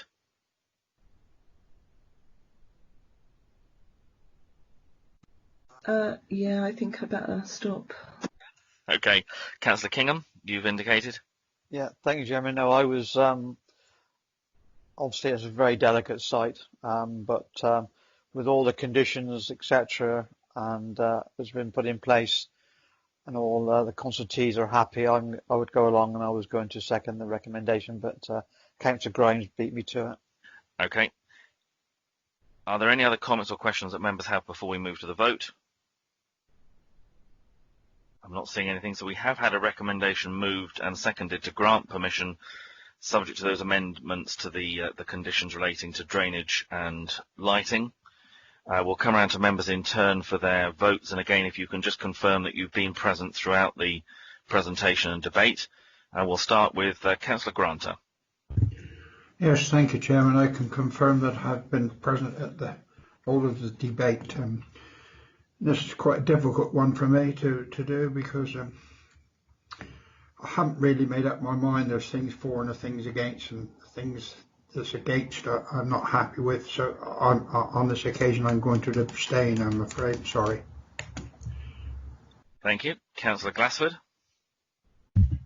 Thank you, Chairman. Yes, seen and heard the whole debate, and I go along with the officer's recommendation with the suitable amendments. Thank you very much. Councillor Pearce. Thank you, Chairman. I confirm I've seen and heard the whole debate, and I am against the officer's recommendation. Thank you. Councillor Gibson. I've seen and heard, and I'm against. Thank you. Councillor Scott. Thank you, Chairman. I've seen and heard the whole debate, and I'm actually going to abstain from this vote. Thank you. Thank you. Councillor Hendry. Thank you, Mr. Chairman. Yes, I've seen and heard everything, and I'm very much in favour of this. I go with the recommendation. Thank you. Thank you. Councillor Facey. Yes, thank you, Chairman. Seen and heard the debate, Chairman. Very in-depth, very delicate decision, but the balance is I'm going to support the recommendation, Chairman. Thank you. Councillor Murphy. Thank you, Mr. Chairman. I have seen and heard the whole debate, and I'm against. Thank you. Councillor Evans. Thank you very much, Mr. Chairman. I can confirm I've seen and heard the whole debate, and my vote is against. Thank you. Thank you. Councillor Kingham. Yes, thank you, Chairman. Yes, I've seen and heard the whole debate. Very, very good debate, and I am for. Thank you. Councillor Bradford. Thank you, Mr. Chairman. And I've heard and I've seen the whole debate, and in view of the amended conditions, I'm going to vote for. Very difficult decision, but I'm going to vote for. Delicately balanced, it really is. Thank you, Mr. Chairman. Thank you. Councillor Bolt. Yeah, present for the whole debate. And again, apparently be having robust conditions going to be put on. I'm going to vote for it. Thank you. Councillor Grimes. Thank you, Chairman. Yes, I've seen and heard the whole debate, and I am for, with all the conditions. Thank you. Thank you. And likewise, I've seen and heard the debate, and I'm also for the proposal with the conditions. So if we give Mr. Taylor a couple of minutes just to... Yes, Chairman, that's 8 for, 4 against, and 2 abstentions, so it's clearly carried. Thank you. And Mrs. Lehman, do you confirm that? I do, Chairman. Thank you. Okay, thank you very much. So that is clearly carried, so permission is granted. If members can turn to the next application we have, which is on page 17, and Woollavington. Break before we start, Mr. Chairman. It's a bit long one, this one, probably. Okay, are members happy that we take a 5-minute comfort break at this point? Yes, please. Okay, we'll do that. We'll take a 5-minute comfort break, restart at about 5 to 11. Thank you. Thanks, Bob.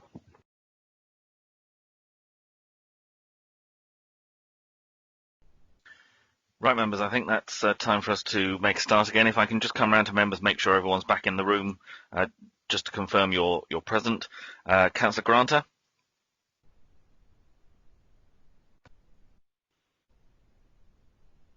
Is Councillor Granter here? Yes, Chairman. Great. Thank you. Councillor Glassford? Yes, Chairman. Thanks. Councillor Pearce? Yes, Chairman. Thank you. Councillor Gibson?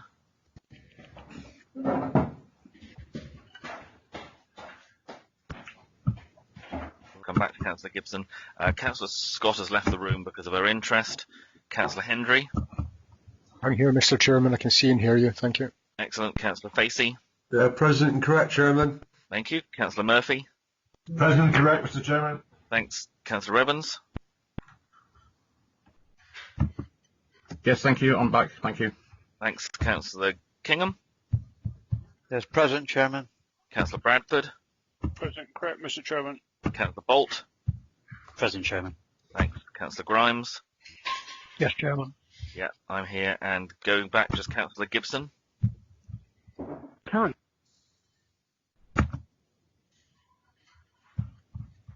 Councillor Gibson, I think no, this wasn't the one with the interest. So, are you there, Lee?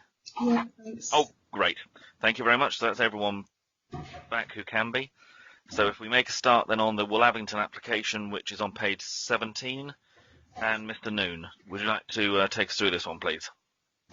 Yes, Chairman. I'll just present my presentation. Has that come through? Nothing as yet. Something's happening now. Yeah, we've got the main screen. Okay, thank you very much.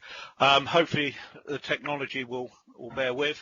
Apologies if things are slow coming through, but we'll hopefully give them time to present.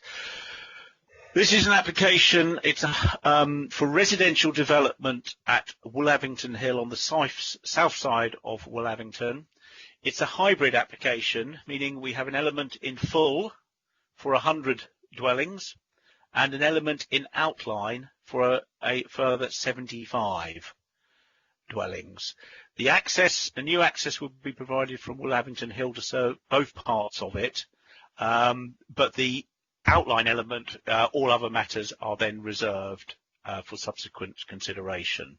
The scheme as a whole would include affordable housing and associated infrastructure and open space on site.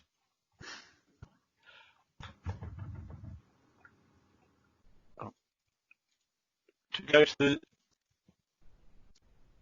the courtesy of Google Earth, just for location purposes, I've deliberately pulled this one out quite wide so that we can see Woollavington over here. The development site is on the south side.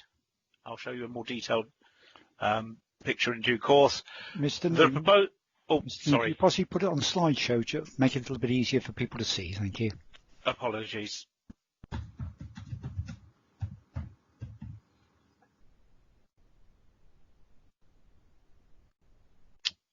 Has that come through?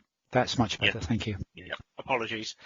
So just to recap, the site on the south side of Woollavington, off-site works include improvements on Woollavington Hill outside the site, at the junction of the A39 at the bottom of Willavington Hill. And then there is an issue that I go into in great depth in the report over at junction 23 of the M5 and Dunball Roundabout over there. Close-up aerial shot. The application relates to this large field here and this smaller field here. It is next to the existing allotments, and then there's third-party land on the roadside, which isn't included within the application. So we have Sedgemoor Way along the current southern edge of Willavington, and then down to the south, the caravan park behind, which is just behind the petrol station, and then the junction, the A39.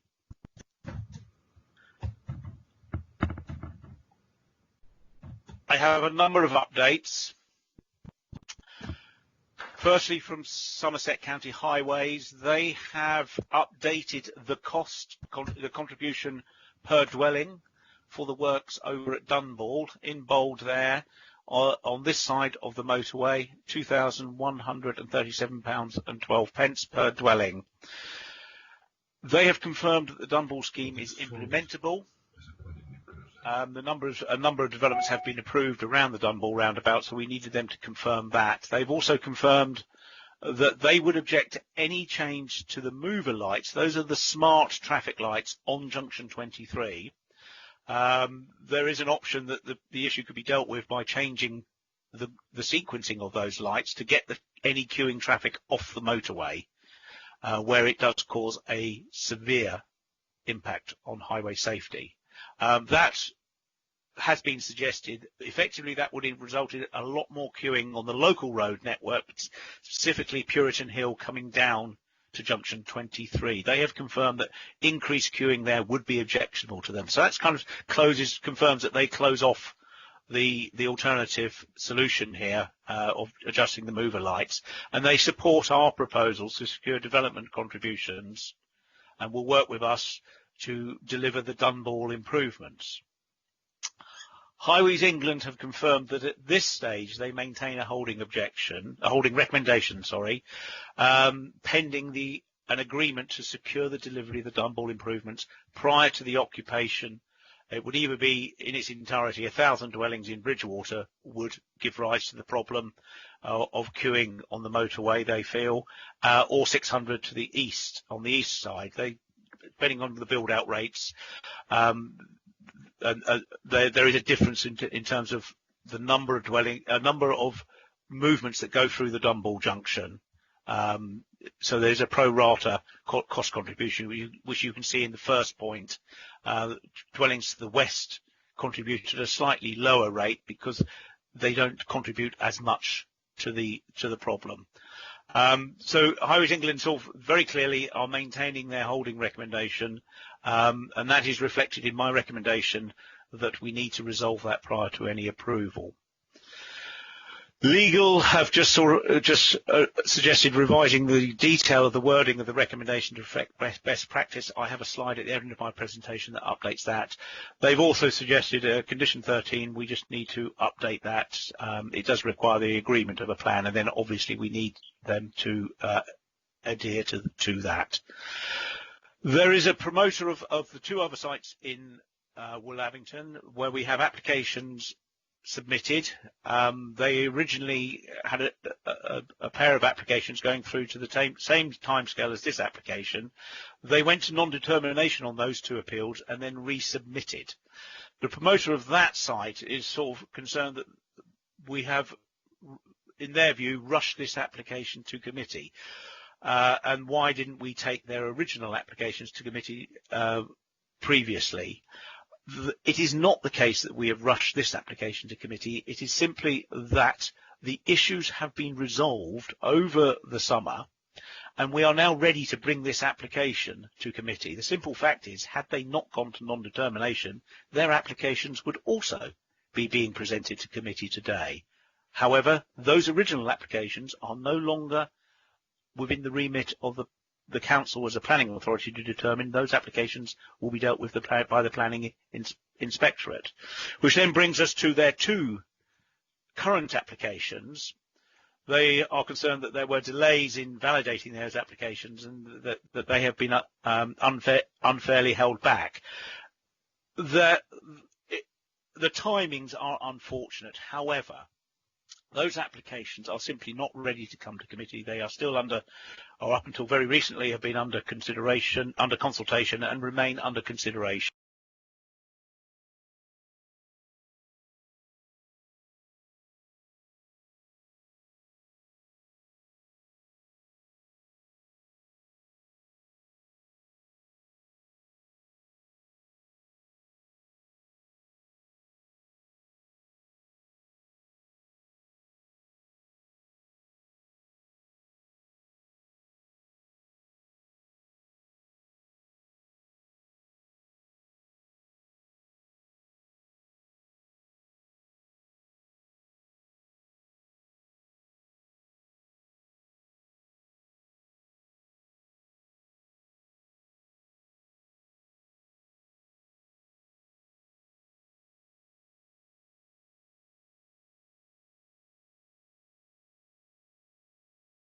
Way there is another footpath running along the northern edge there, and then there's the allotments and the third party land, the sort of what looks like a missing bite out of the red line there.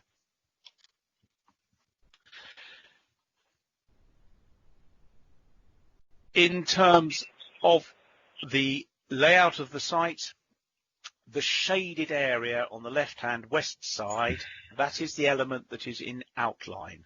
So that includes the bit that butts up against the existing residential properties in Sedgemoor Way there. So obviously with that being considered at a later date, that relationship along that footpath there and the connections through to that footpath would come with the reserve matters with this outline part of the scheme. The full application in detail for 100 houses is shown on the right hand side. This includes additional allotments adjacent to the current allotments, area elapse and leaps here, here and here, substantial amounts of open space along the frontage which also incorporate drainage attenuation ponds, 2 at the front of the site, 1 at a future date to serve the outline part at the bottom southwest corner, and then additional planting and open space along the southern boundary to soften the edge of the development, and also for ecological reasons to protect, to provide habitat for bats along the southern boundary. The new access in the centre of the site off Willavington Hill. And I just got the detail of that in the next slide. In its entirety, I've got 2 following slides that just breaks it up into the southern and northern half. But basically, we're looking at traffic calming measures either side of the entrance, here and here. So that's there and there. So there would be give way priority. So the northbound here would give way to the southbound traffic, and the opposite way round over here. The speed limit signs would be emphasised here, rumble strips on either side as well. So just there in more detail, you can see a little build out, apologies, a little build out here. So the northbound traffic would give way to the southbound traffic here. The speed limits would be sort of marked on the road here. And then there's sort of the rumble type strips here, so what markings on the road to let vehicles know that you're now coming into the village.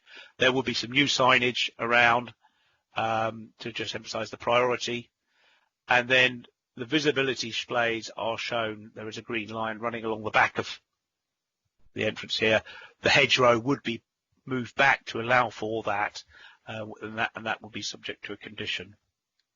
And then on the other side, just a bit more detail, a crossing point here. So there will be a footpath coming out of the site on the west side of the road, a crossing point here, and then a footpath provision up to the main part of Willavington on the east side of the road.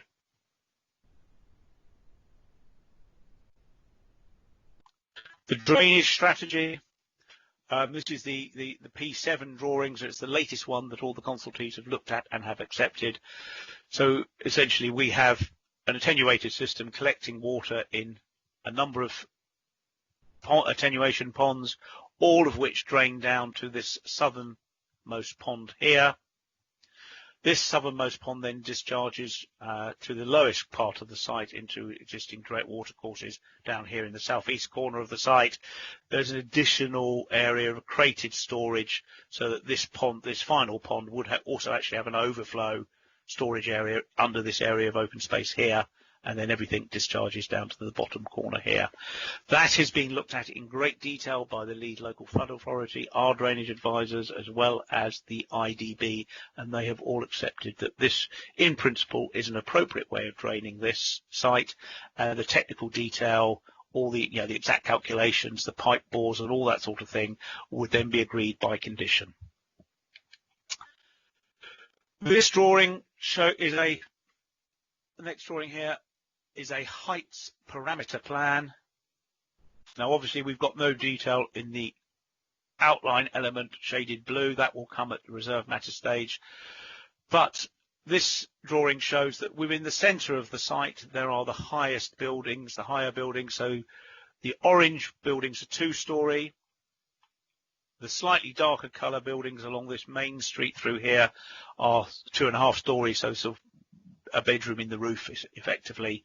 And then in this lowest part of the site, there is a sort of an apartment building, a block of flats for want of a better word, which would be 3-storey. Now that sort of concentration within the development and on the lowest part of the site of these higher buildings is felt to be an acceptable way of accommodating that, such that this would really be seen from external reviews as just within the roofscape. This building here, gable end on to the views from the south, but its roof would be no higher than buildings on the higher parts of the site in the background. So we do not consider that this higher building would stick out in any undue way. And then the little yellow buildings are the single-storey garages.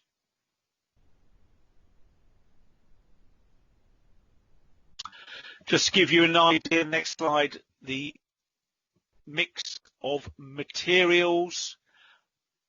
The grey blue buildings would have dark tiles. The red would be clay coloured tiles, so brown. And then we have a mixture of edged in red. We have buildings in brick. Edged in a bluish colour would be render finished, and then edged in yellow, dotted around the site here and here, for example. There would be some natural stone, well, a breck stone which we feel would be an appropriate material here, which I believe is a reconstituted stone. But we would suggest a condition just to agree the detail of that, but not felt to be inappropriate, and a good mix of materials reflective of the local palette and suitable for this location. In terms of a strategic landscape plan, we've got a good soft edge all around the perimeter of the development. So to the roadside, we would have areas of open space and attenuation ponds, such that the edge of the development is set back from the road to soften that entrance into the southern side of the village, with good opportunities for planting and landscaping along the south side of the site, along Bitton Lane, such that longer views of the site would still, I accept with time for these things to become established, but would soften the edge, the new edge of Willamington, which, as you can see along this southern edge here, is essentially all a looser form of detached houses behind a landscaped edge. We consider that to be an acceptable approach that would mitigate what is inevitably the southern woods extension of the village. And then within the site, we've got tree planting along this the main street. We have areas of a little bit of area of orchard planting in the public open space, and then the attenuation areas would be landscaped with more open space and allotment on this northern edge here. Moving down to the A39, the new roundabout that this development would bring. This has evolved throughout the lifetime of the application with input. We've engaged consultants to act on our behalf to advise us. We have liaised closely with the County Highway Authority and the applicant to ensure that we have a safe solution here that would address an existing issue with queuing at the junction, while safeguarding the existing garage, which could remain with this, as well as providing for a safe access for the properties on the south side of the A39, all of which have private accesses directly onto the road. Now, whilst yes, it is not normal that you would have private accesses so close to a roundabout, it is considered by the County Highway Authority that this solution is an improvement over the current situation where you have many properties exiting directly onto a difficult junction, particularly with the queuing traffic trying to turn right, as well as traffic trying to come out of the bottom of Willavington Hill.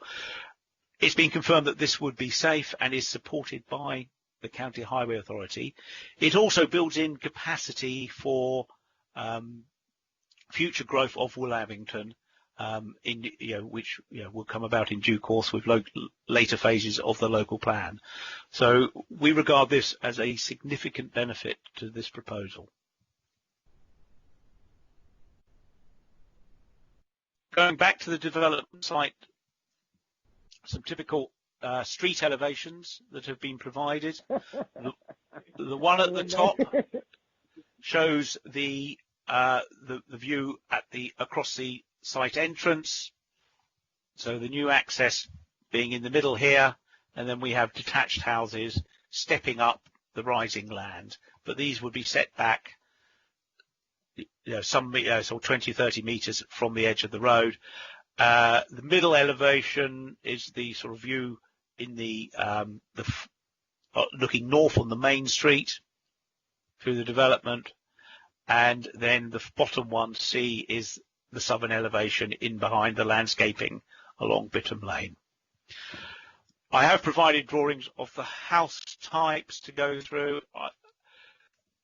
Very typically, we've got sort of some fairly standard house types, which then are then varied with the use of different materials. So on the left, we've got the render and slate option. On the right, we've got the brick and tile option. So I'm just starting with the smaller house types and then going through a variation on the previous house type with a slightly different porch arrangement.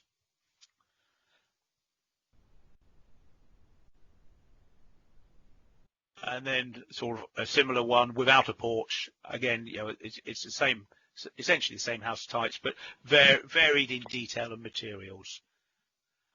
And then we do get to some that have 4 different variations depending on the detail of the ending of a terrace or a row of houses. So we have a hipped version as well as the variation in materials.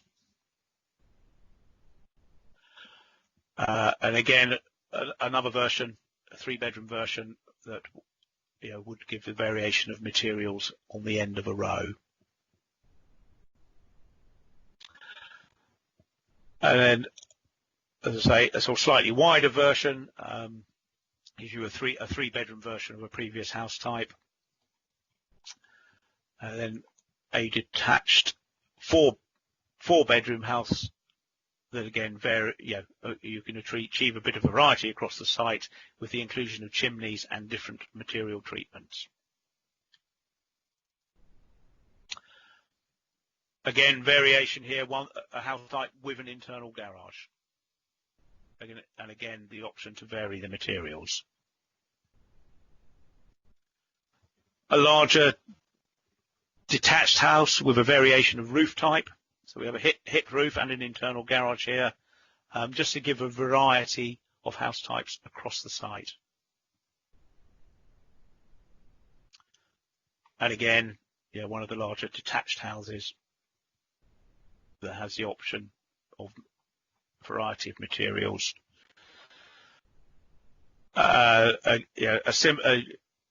Another house type here with a sort of rear projection gable, but very sort of traditional long and low front elevation. The emphasis on the horizontal rather than the vertical, and again, an option to have a chimney. And then here, this a house type that has 5 variations, some with chimneys, some without. And again, a variety of materials.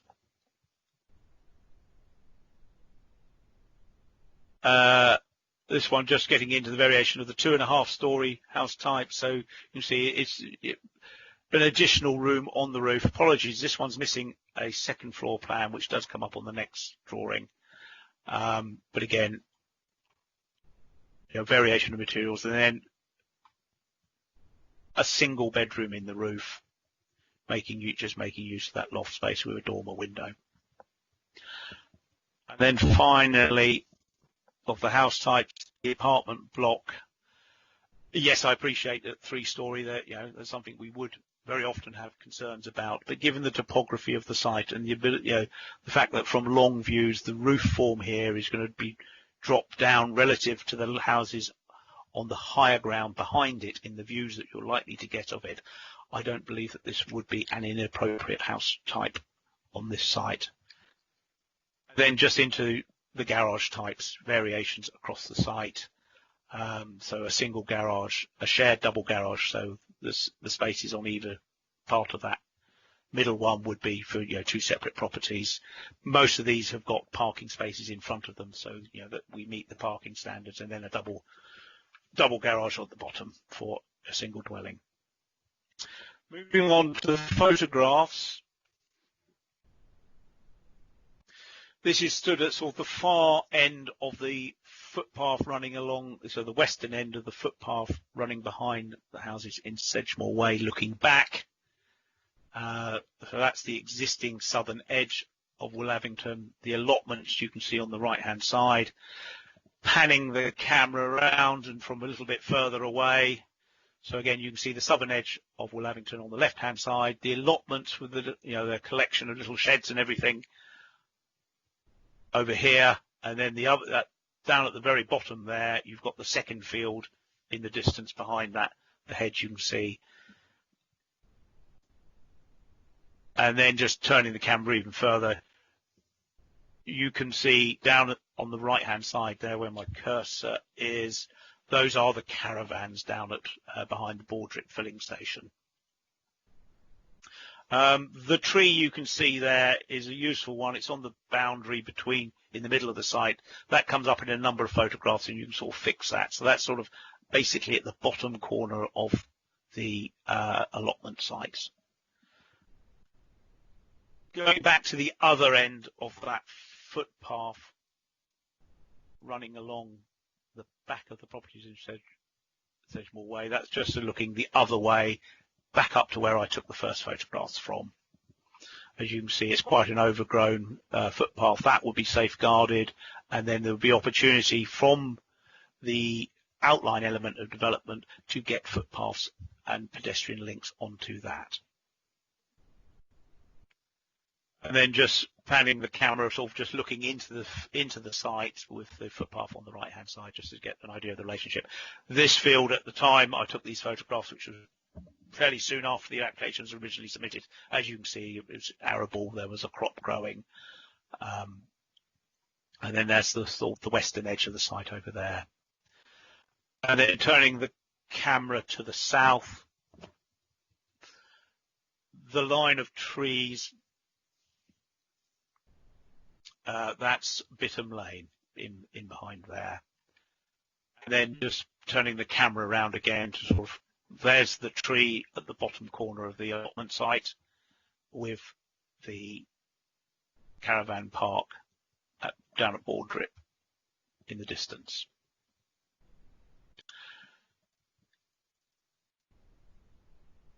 Coming out onto Willavington Hill looking south. So the site is just over to the right, just to get an idea of the lay of the land. The hedge here would need to be pulled back a bit to get the visibility displays, but as I say, we're suggesting that be conditioned to ensure that if the translocation fails, there is a plan B to plant a replacement hedge. The next slide, just looking into the existing field entrance at the very bottom of the site. Bitham Lane is just on the other side of this hedge here. And then looking the other way back up towards the edge of the village, you can see just on the horizon there, the entrance would be about here. As you can see, that roadside hedge is a pleasant feature of the entrance from the south to Willavington. We are anxious to ensure that is retained, and we believe that can be conditioned.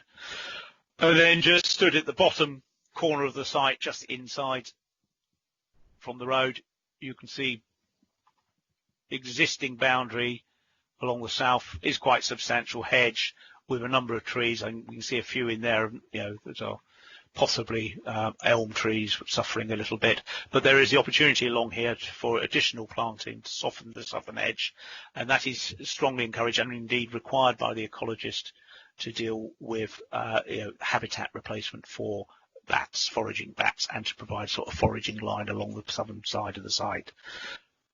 And then turning the camera to look back up to the site, again, that prominent tree at the corner of the allotment site, and you can see then the back of the houses in Sedgemoor Way behind. So this is the first smaller field next to the road. As you can see, it's pasture at the time I took the photographs, and then the allotments are just in behind there.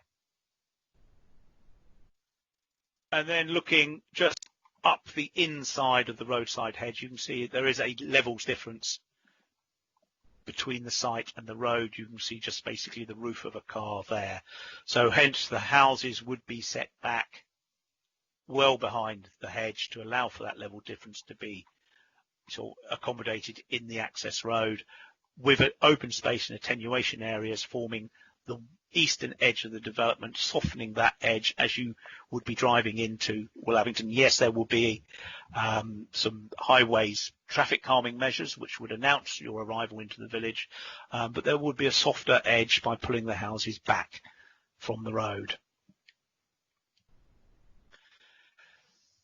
So moving on to the summary now, the key issues in terms of the principle of development. Willavington is being a Tier 2 settlement, has an allocation of houses, a minimum level to be delivered, where T2 supports that in principle without allocating the sites. We are content that 175 houses is commensurate with the scale of the settlement. It certainly wouldn't swamp the character of Willavington, and we acknowledge the outstanding need at last assessment for at least 150. We do not believe that 175 is so in excess of that residual requirement that that should weigh against the development. There has been some concern locally raised that the houses are not needed.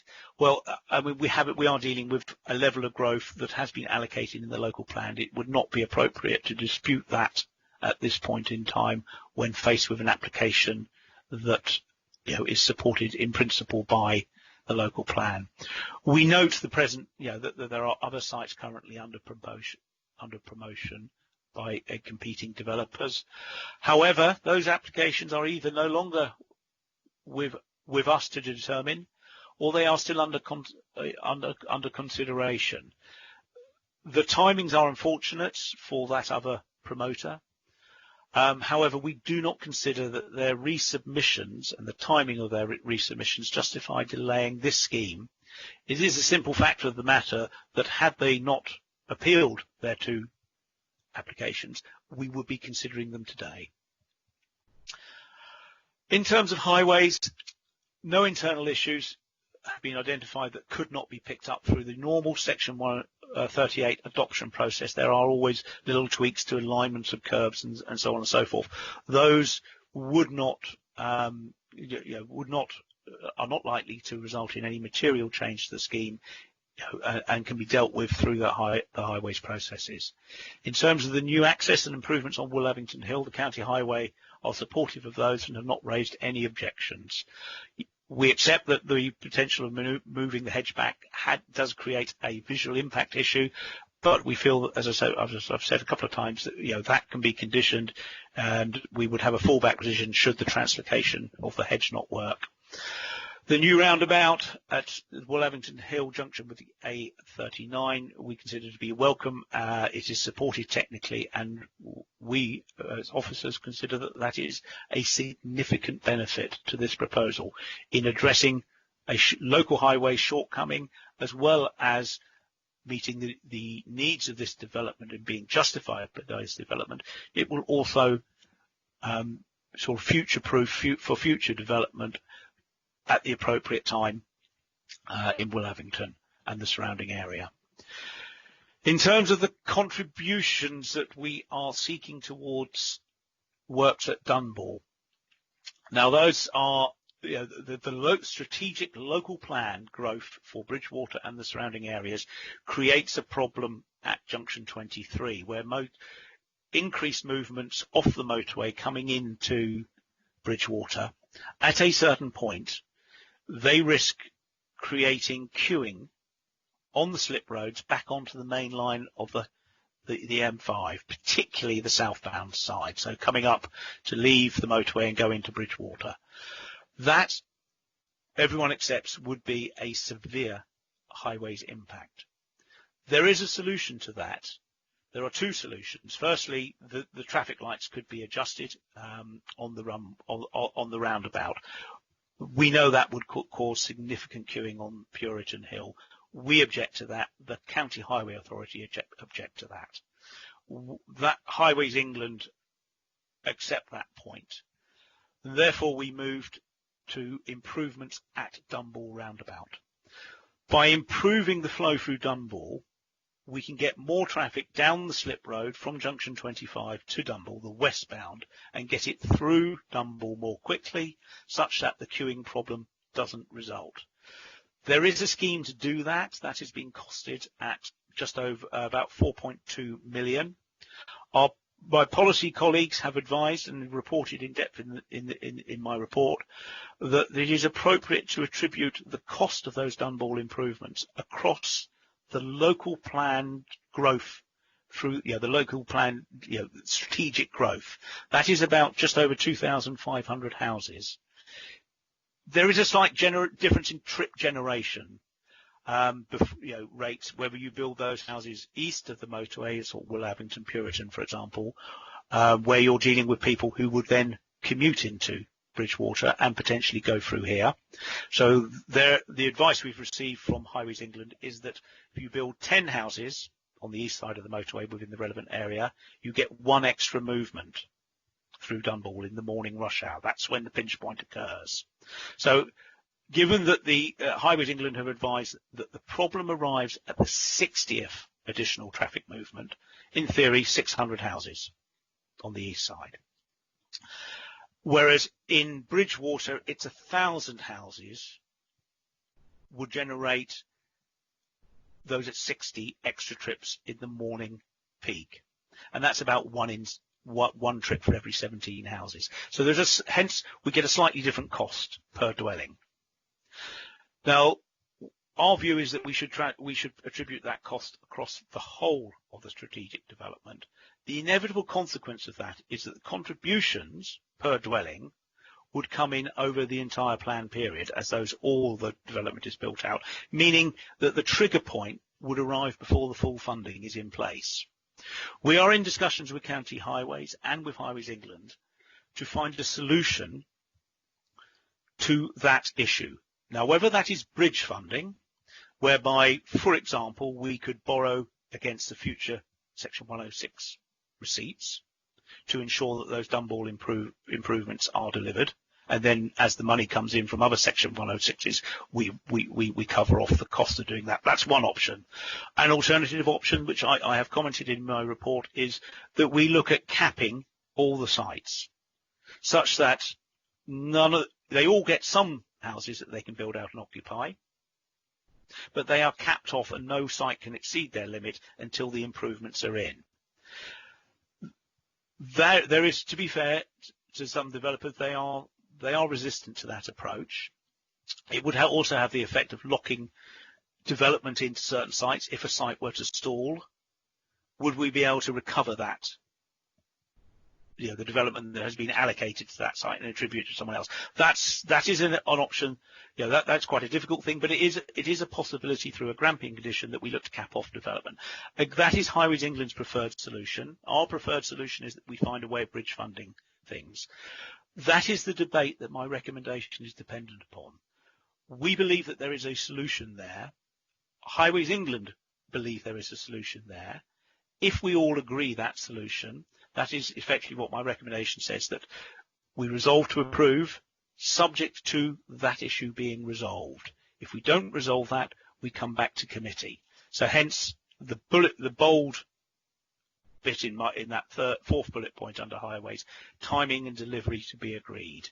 There are a number of solutions. We have no reason to believe that the problems are insurmountable or that an agreed solution cannot be arrived at. If we don't arrive at a solution, we are back at committee to explain what's happened. Just moving on to the other issues in terms of the visual impact, yes, there will be a landscape and visual impact of the southwards extension of the village. That is inevitable. But is that harm outweighed by the benefits of the development in terms of delivering houses to meet the local plan need? Could that harm be overcome by conditions and mitigation planting? And can the layout of development address that harm? My recommendation is that, yes, while we accept that there is inevitable harm from building houses on what is currently a greenfield site, the benefits and the opportunities for mitigation outweigh that harm, and therefore subject to sort of the conditions to secure that those mitigation measures. My recommendation is that the visual impact can be safely accommodated and mitigated. In terms of living conditions, the element that is for consideration in detail today does not adjoin any existing development or houses in such a way that there would be a harm to the living conditions of an existing resident. We would be looking at dealing with that relationship at the reserve matter stage, but there's no reason to believe that with appropriate house type design and layout, that relationship would not be satisfactory. In terms of future occupiers, we have a layout that provides for good-sized gardens, adequate parking, and good public open space and amenity for future occupiers. So in that respect, my recommendation is that the proposal complies with the requirements of Policy D25. In terms of other technical issues, a lot of work has gone into that drainage scheme. All consultees are accepting of the fact that it is an appropriate solution and that the detail can be conditioned. Our ecologist supports the proposal, subject to detailed ecological conditions and mitigating measures, including a landscape environmental management plan, habitat creation within development, and obviously landscaping. Limited archaeological interest, which we feel could be conditioned. No other technical issues have been raised that would weigh in against the application. In terms of planning obligations, the applicant has agreed to identify the impacts of the development. They would provide affordable housing as per the requirement. The on-site open space is provided as per our policy. The off-site works are extensive. The new roundabout at the A39 and the off-site contribution towards the Dunball issue have all been agreed. We accept that other infrastructure concerns have been identified locally and form part of objections. However, the providers of those infrastructure, so I'm talking really about here the school and the medical centre and so on forth, they have not requested any contributions. So finally, my recommendation, subject to Highways England withdrawing their holding recommendation. That is crucial with regard to the Dunball issue.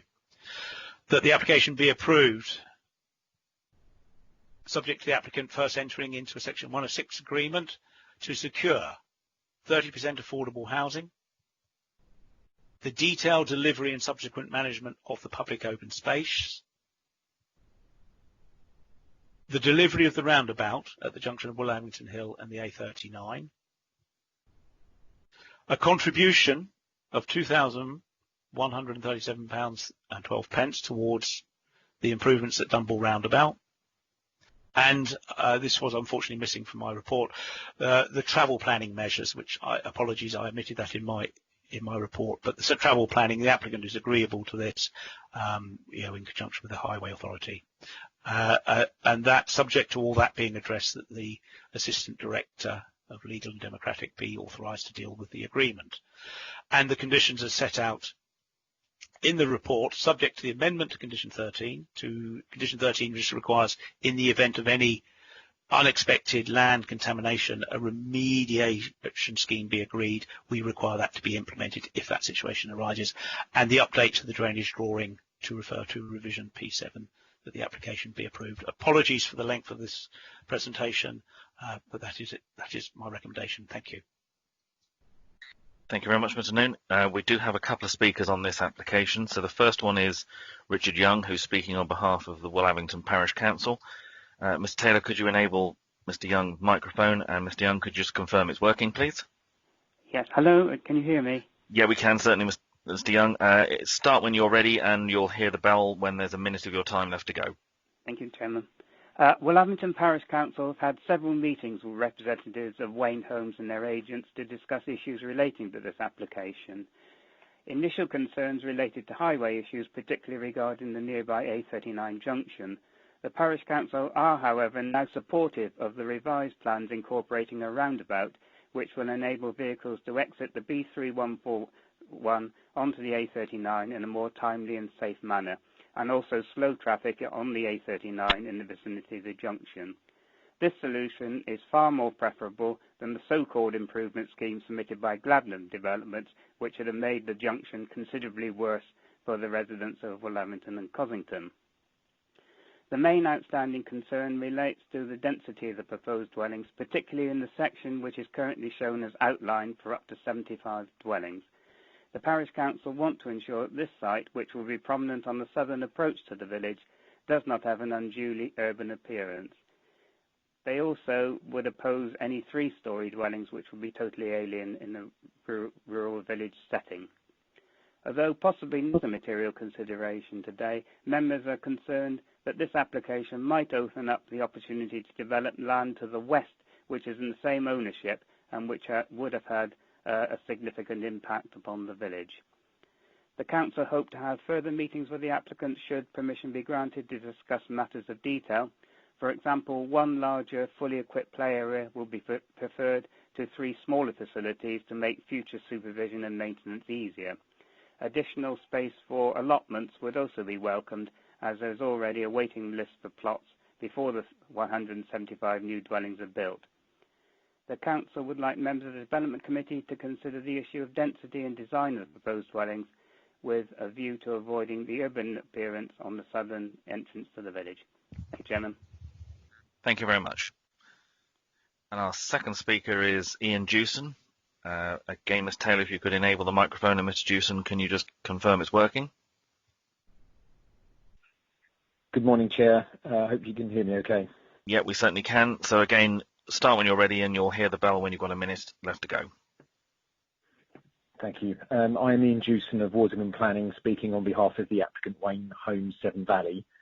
This planning application was submitted in April 2019 and has been the subject of ongoing discussion and refinement with all interested parties. The site was originally identified as an opportunity site in the Schlar in 2016. We approached the Parish Council about the site in 2017 and have met with them numerous times since then, both before and after submitting the planning application. We have also engaged directly with the local community and amended the proposals in response to comments received. I believe that this has led to the relatively few objections recorded, much less than the two other proposals in Willavington. Dialogue has been positive, and with the exception of concerns over density, we welcome the qualified support provided by the Parish Council in their most recent response. On this matter, we would highlight that the gross density of development is actually 26 dwellings per hectare, low in comparison to most residential developments nowadays, lower than the surrounding area, and much lower than the proposals by Gladman in Willavington. Willavington has a good range of local services, is close to the Gravity Enterprise Zone, and is an appropriate location for these proposals. The proposals have been submitted by a house builder, not a land promoter, who requests your permission to develop in Sedgemoor, so they can invest in the area and deliver new homes with all the social and economic benefits this will bring. Our client most recently met with the Parish Council a few weeks ago and repeated their commitment to maintain a positive working relationship should permission be granted. As I hope you have seen from all the correspondence on the public file, we have worked very hard over a long period of time to make sure these proposals are appropriate and comply with policy. You will note that the Council's policy officer supports the proposals. In addition to the normal package of mitigation, the proposals will also deliver an off-site highway improvement in the form of a new roundabout onto the A39. These works are a much-needed and locally desired safety improvement to what is currently a dangerous T-junction. As our client controls the land necessary for this roundabout, they are the only party who can deliver it. Our client has also committed to providing off-site highway contributions towards the Dunbar roundabout. On this, and as you've heard, there are still technical and legal details to work through, but subject to your agreement today, our client is ready and willing to finalise these matters so that the planning permission can be granted as soon as possible. Noting the very comprehensive report before you and the officer's subject to recommendation, I respectfully ask the committee to vote in favour of the proposals. Thank you very much. Thank you. Members, any comments or questions? I have showing Councillor Bolt and Councillor Kingham, so we'll start with Councillor Bolt. Thank you, Chairman. Just to clarify something with Mr. Noon, when we're talking about the delivery time to be agreed and the capping or bridging, are we saying that the A39 roundabout will be completed prior to occupation? That's the first question. The second one is, I may have missed it, but we're talking about the plot of land just to the north of the site. Is that in the ownership of the same builders? Yes, that's it. I do have a concern over a block of flats being built in a village area. Well, I'm trying to rack my brains as to any other village that's got a block of flats in it. But it's mainly the first and the second two that I'd like answers to. Thank you. Mr. Noon. Thank you. The land off to the northeast over here, no, that is not in the control of this applicant or their partner landowner. In terms of the delivery issues, the Dunbar one, that is also, the timing of the delivery of that, Highways England need that to be delivered prior to the 60th additional movement going through westbound from junction 25 to Dunbar. That's the big issue. Well, not the big issue, but that's the issue underlying my recommendation in terms of Highways England being able to withdraw their holding recommendation. As I said, there's a number of options there, but subject to Highways England being happy on that point, and appropriate restrictions being put on the relevant developments. That issue would be parked through the section, well, not through the section, but through the negotiations after any resolution. The the A39 conditioning wise, I'm just flicking through the conditions. I believe no dwelling should be occupied. Condition 4, no dwelling hereby approved should be occupied until the roundabout has been implemented. So that's a prior to occupation. Councillor Bolt. Yeah, thank you for that. Okay, Councillor Kingham. Yeah, thank you, Chairman. So one or two little things. Going back to the Highways England's issue, will Gravity be paying a part of that contribution as well? Obviously, because they're going to be a big contribution to the movement of traffic on that.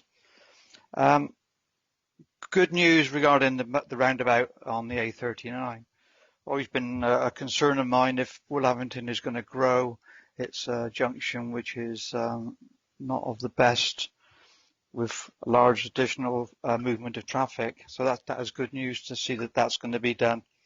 One little thing of mine, when you started to show the house designs, and the first few were flat level roofs, and then you produced some drawings with chimneys. So it's good to see at least we've got some chimneys on the houses. The design I thought were the design of the houses were very good. I thought they were more in keeping with the type of area they're going to be built on. I was a bit concerned to start with the junction of Cossington Road, but I think the new entrance to the site is well away from it, so I don't think that will concern. I noticed in your consultees you haven't mentioned Somerset Waste Partnership, because obviously that number of properties in there will make a big difference to their collection rounds. Schooling, obviously, whether there are going to be any more provisions for schooling within that area, because again, a large number of houses, a lot of children, and I'm not sure whether schools in that area will be sufficient to cope with that amount of extra children. That's all at the moment, Chairman. Thank you. A number of questions there, Mr. Noon. I'll come to you in just one moment. I see that Mr. Howlett wanted just to answer the gravity question, and then I'll come back to Mr. Noon for the rest. Mr. Howlett. Thank you, Chairman. Yes, I just thought probably it's easier for me to answer the gravity question because I was involved in the Section 106 at the time of the application. There is an £800,000 contribution already sat there towards Dunbar Roundabout. That's been taken into account in terms of the proportion of the contributions that have been set up. So we know in terms of the cost of, say, 4.2 million for the entire works, 800,000 is committed with the gravity Section 106.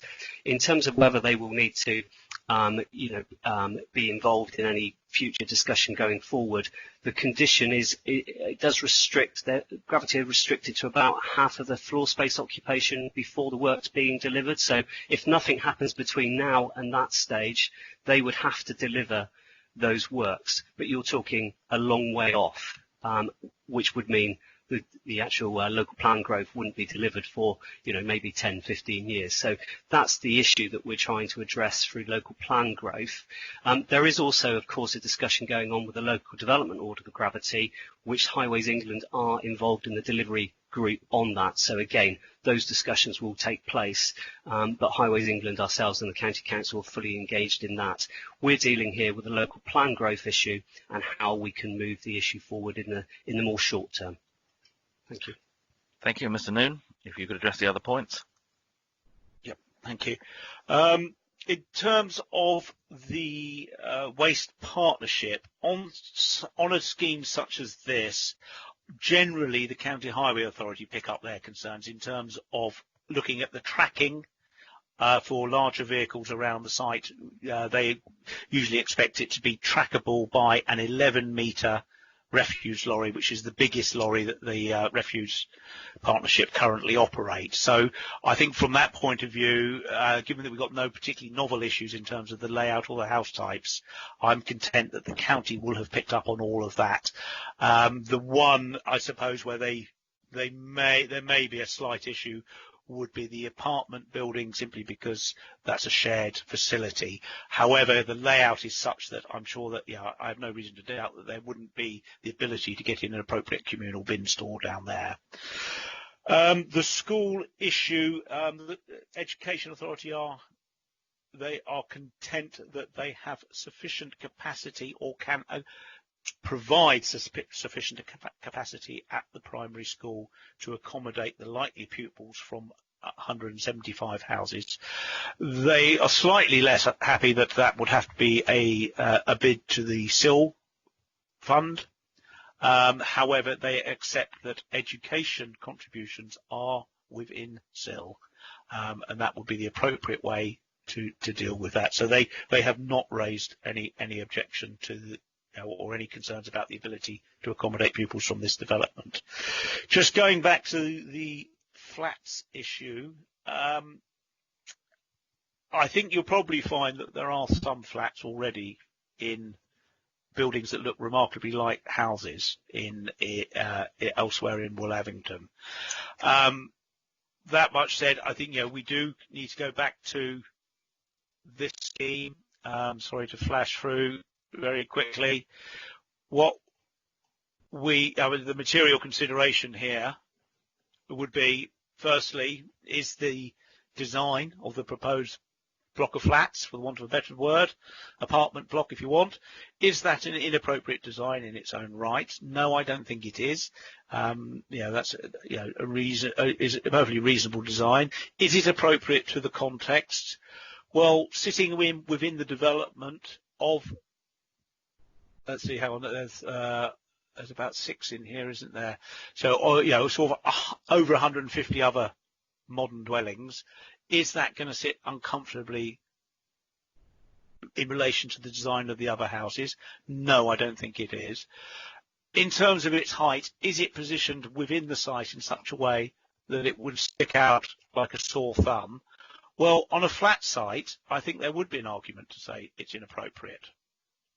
However, this is a gently rising site from south, east to northwest. As such, the apartment block down here on the lowest side, part of the site, is not going to be unduly, in my opinion, unduly prominent or visible on the skyline from any likely viewpoints. There will always be rising land and other houses behind it. Its gable end onto the lowest part, so you wouldn't see the front or the back from the south, from lower land. Where you would see the front or the back, the long elevation of it, it would be screened, if you're looking at it from the east, by intervening houses, and so from the west. From those points of view, you would see its roof as a higher structure in the context of those houses around it. However, from other directions, you will be looking at it in the context of either over roofs on higher parts of the site. If you're looking down from the south, from the footpath up here, you would see across the roofscape of the new houses, all on higher ground, such that this, isn't going to appear as a tall structure. From the south, you would obviously have the boundary treatment along Bitham Lane and the houses on the rising ground in the background. So my judgment is that this is not going to appear unduly prominent in the context or out of character given the surrounding proposed house types. It is a judgment. It is a subjective judgment on design and landscape merits, but I think this building would be accommodated within the landscape and the development perfectly acceptably. Thank you. Thank you. We have a number of other members who've indicated to speak. Councillors Pearce, Bradford, Brevans and Gibson. So we'll start with Councillor Pearce. Thank you, Chairman. This one, for me, is quite a difficult one because it's good to see the affordable housing in there, and it's good that in the report there's mention of climate sort of change mitigation and orientation of the houses and PV panels. But it's really difficult when you set that against the fact that within the report it does say it's outside of the key rural settlement. So I worry that this will set a precedent of creeping urbanisation and sort of where the parish clerk alluded to, sort of whether it will lead to other developments and where do you draw the line. And also that this particular development within the report is described as being on the best and most valuable agricultural land. So for me, that's quite difficult issues to reconcile. There's a few questions I have. Within the report, it asks a question actually about the affordable housing and who will be managing those. So it would be good to have some answer to that. With the mention of PV panels, it says in the report, I think, that these will be encouraged, but can that be enforced? And I am still concerned slightly over the Section 106 monies and mention of the highways improvements. And mention inclusion of the couple thousand houses on the east side of Bridgewater. Are we saying that the Section 106 monies for those houses are included in the proposals for the Dunball works as well? And I have to say this development is very skewed in favour of vehicle use. I can understand why local residents are in favour of the junction works on alongside the A39. It is a dangerous junction, but there's nothing or little in here about using Section 106 monies to promote the use of public transport or cycleways, which I find really disappointing. It's all about the car, and long term, for us as an area, that is not sustainable. Thank you, Mr. Noon. Thank you. Just go through the issues, I think, in the order that they were identified by Councillor Pearce. Firstly, the position of the site outside the settlement boundary. That is an inevitable consequence of the structure of the policies in the local plan, in that our Tier 2 settlements all have a minimum level of growth to accommodate, but no allocated sites. The intent of that is has to be that we will need to respond to sites that are promoted by developers or landowners. There is a sort of strand in there to say that in the interim, our interim policy will be to do exactly that, to respond on the merits of the cases put forward until such time as allocations are made. We have not gone down that route of making allocations. It will set no precedent. Each site will be considered on its own merits, and we accept that the local, the level of growth in Willavington will inevitably be met outside of the settlement boundary. There are no vacant sites of the scale that will deliver the outstanding need. It doesn't mean any site outside the settlement boundary goes. Sites that are clearly unacceptable would be rejected at quite an early stage and probably not even brought forward. In terms of climate change, I am suggesting a condition 43 on page 65 to say that that's on the outline, to say that they will, at reserve matter stage, we will expect to see a sustainability and climate change statement to identify how the outline phase will respond. So we will get that detail at that point, and then also on the full element, there is also a condition number 23 on page 57, again sort of to bring in sustainability and climate change statement, to show how we can accommodate the dwellings will accommodate the sort of extra technology to improve energy efficiency, etc. That is sort of hinted at referred to in the supporting documentation. So I think that's a perfectly reasonable way forward, given the alignment, the orientation of most of these houses. No reason to assume that condition could not be complied with in a meaningful way. With regard to agricultural land classification, yes, the agricultural status of this land is what it is. It does form best and most valuable agricultural land. It is an element in the planning balance to be considered. Just as with landscape impact, the drainage issues, the highways impact, the benefits of the development have to be balanced against the harms. In this instance, the modest loss of some of the best and most versatile agricultural land in an area where we have a good supply of such land, I do not consider that such a harm in its own right that it could justify a reason for refusal. But it is in the balance of the planning merits and harms. The management of the affordable housing, that is normally dealt with through the Section 106 agreement. Our standard approach that Duncan Harvey and his team will go with will be, we expect these to be delivered by one of our partner RSLs.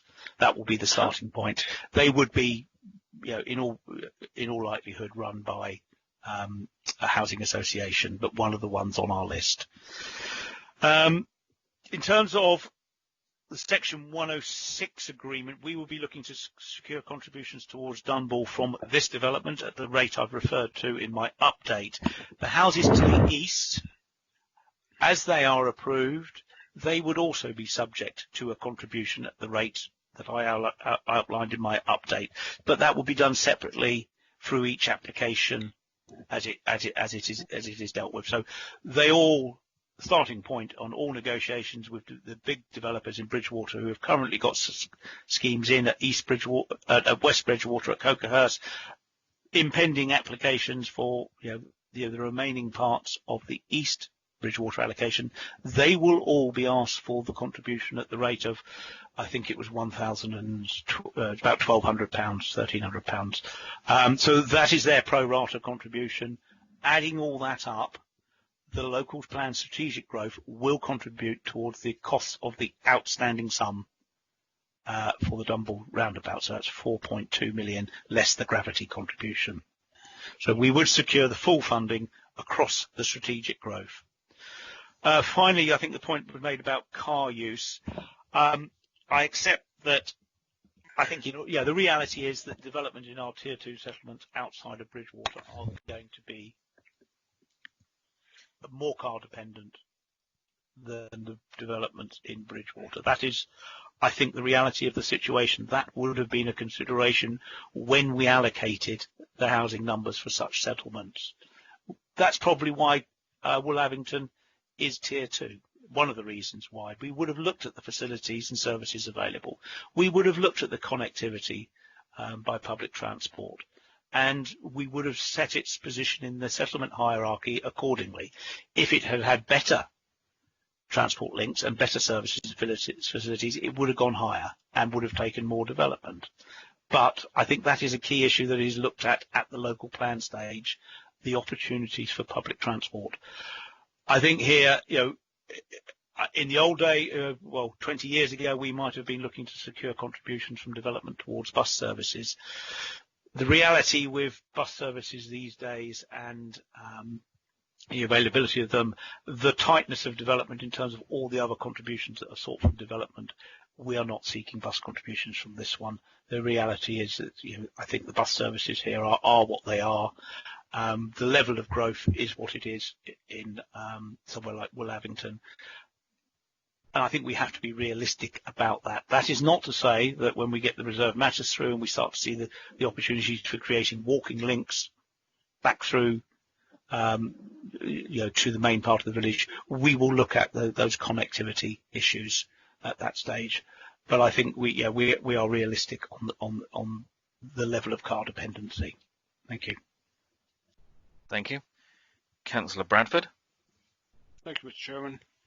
Thank you, Stuart and Adrian, for that report you've given out. It's an awful lot of things to think about here. I must confess, I'm never happy with these major applications until I go and have a look. I have to be honest, and this is one in particular. I do welcome the fact it's in the local plan and all villages have to grow, but it had to grow in the right sort of way. I think sometimes people forget the word joined up thinking. Joined up thinking. Now, I'm in an area as well affected by some of the developments that are happening and don't seem to be any joined up thinking. Sometimes we have too many developers coming in and that's why we get the problems like we've been associated with maybe Wilstock and Stockmore. We don't want to get those things carried on again. Can I ask, looking at that map there now, where would the other developers be putting in for a planning application? Gladman's, whoever it was, in comparison with that there. Is it possible to show me or not? Mr. Noon. Yes, it is. I will need to just change slides, go back to the aerial photographs.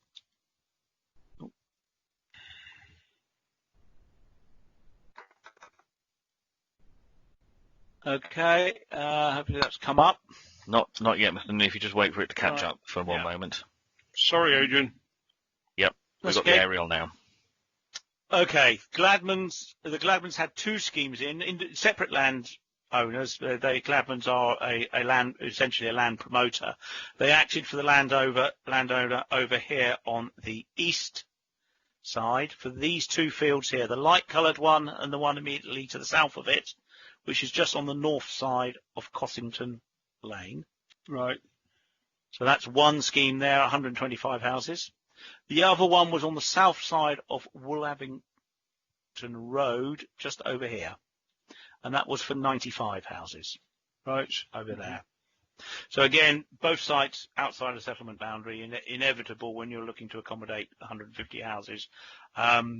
Each site on its own merits, we would make those judgments, when those applications fall due for determination. But very similar in terms of the matters of principle and the impacts on the highways networks, but obviously site-specific landscape and visual impact concerns in relationship with the surrounding development. Right, so obviously that roundabout on the A39 would be very beneficial to either one of those, really, though, wouldn't it? Yeah. As I said in my presentation, one of the benefits of this scheme with the roundabout is it does accommodate future local plan growth. That's what I'm trying to work out. That's why I think looking at sites is so important sometimes. It's okay, we're on the screens looking at all these things sometimes, a bit like buying an animal on a screen, right? You never actually know till you look at it, right? Then you really got a real insight of what's looking at. Okay. Thank you for that, Adrian. Okay, I may come back. Thank you. Thank you very much. Councillor Evans.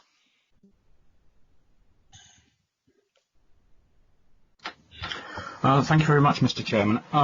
Several points I just want to raise. Councillor Pearce raised the issue about the affordable housing.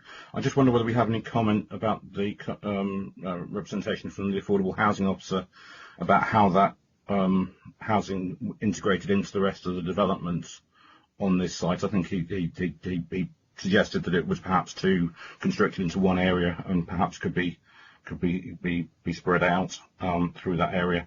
Also, supporting what Councillor Pearce said, I'd be interested to hear a response to the Bridgewater area cycling campaign comments as well on this, which I read with great interest, and so on. Mr. Noon, I think, made some comments about looking at the permeability from this development onto Sedgemoor Way, which I'd be interested to understand a little bit more. I understand that will come up under reserved matters, but I think in terms of walking routes into the shops in the village and to the school, I think that's really important to understand how this relates to the rest of the village. However, my major point is around the education. I'm looking at the numbers which the local authority have provided and that are in the report, and I'm sorry, but it doesn't quite work. Currently, the school has a net capacity of 180 pupils. A quick Google search made me realise that there's 192 on roll, so we're already 12 over its current capacity. They say there's an existing classroom that could be brought in to bring it up to 210 spaces. So that would only be 18 more. But this development would bring an extra 56 using the formula of 0.32. So that's getting up to 248. And then they say that Woollavington could take another 225 dwellings, which would be a further 16. So that would be another 72 children being accommodated in the primary school. And the report says it would be problematic to build on site, and the outside areas would be against DFE requirements. The report quite rightly says it's not appropriate to bus children from Woollavington to the neighbouring schools, and anyway they're pretty much at capacity. I'm just trying to wonder where these children will go to school, please. Noon. Yeah, on that point, the education have considered and commented on all the schemes in Woollavington when we had all three live on the desk. There, I suppose it's really the on page 27. It's the last paragraph of their comments, which I think sums it up. Based on current data, they would support the approval of 2 of the above applications for not more than 225 dwellings. So they are happy that taking the existing situation and commitments of anything that's already approved in the system, which would only be the little 1s and 2s here and there. But they're saying, 225 dwellings at the given pupil generation rate, they could accommodate that at the school by reorganising things.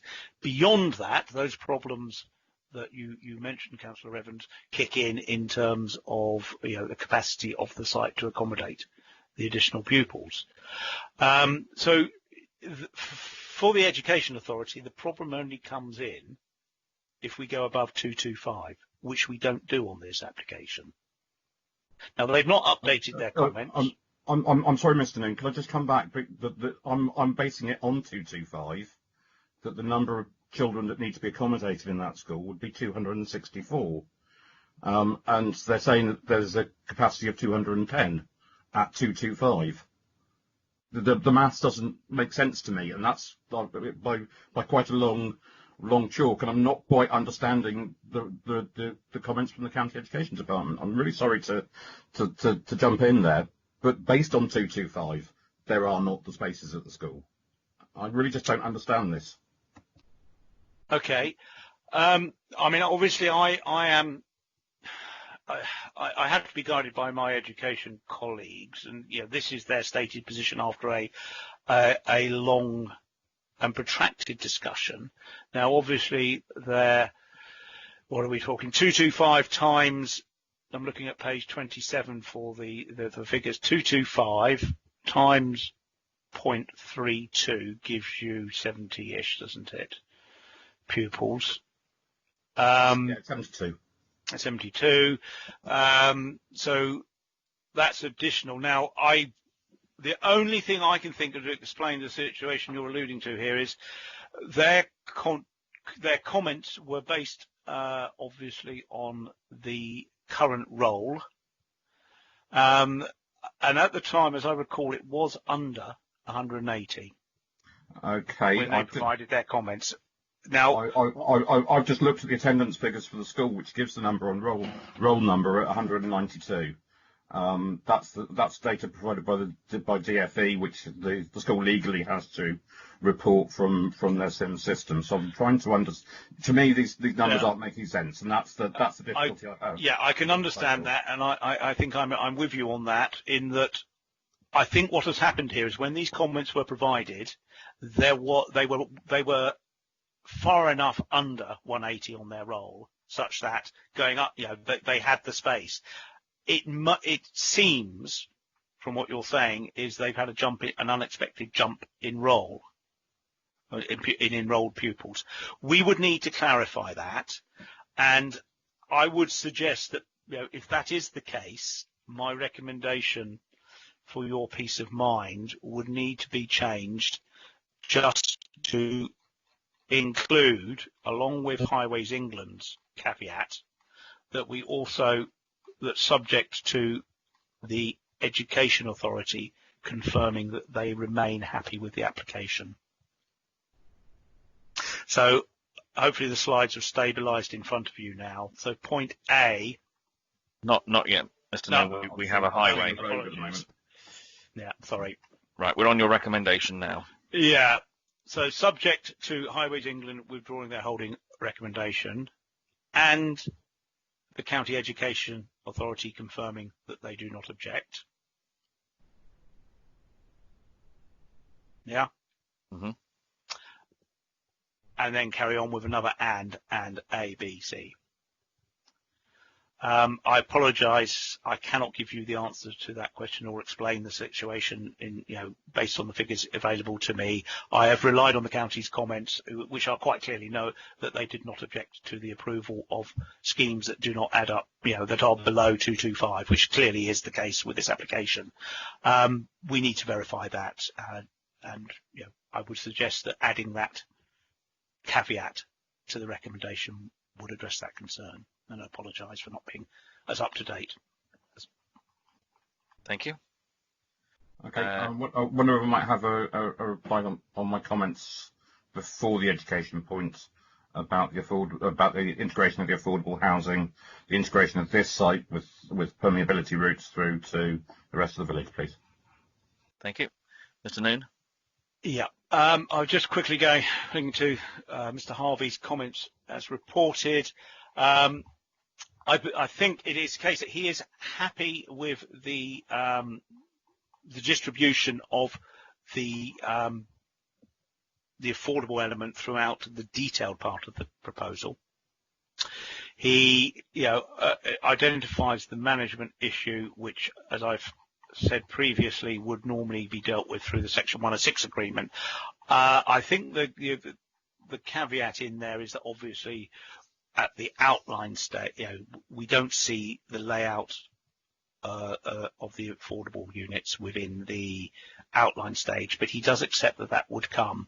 In terms of the houses, the house types that are proposed in the detailed part of this application, he is happy with all of those, and the distribution within that of the units that could be the affordables.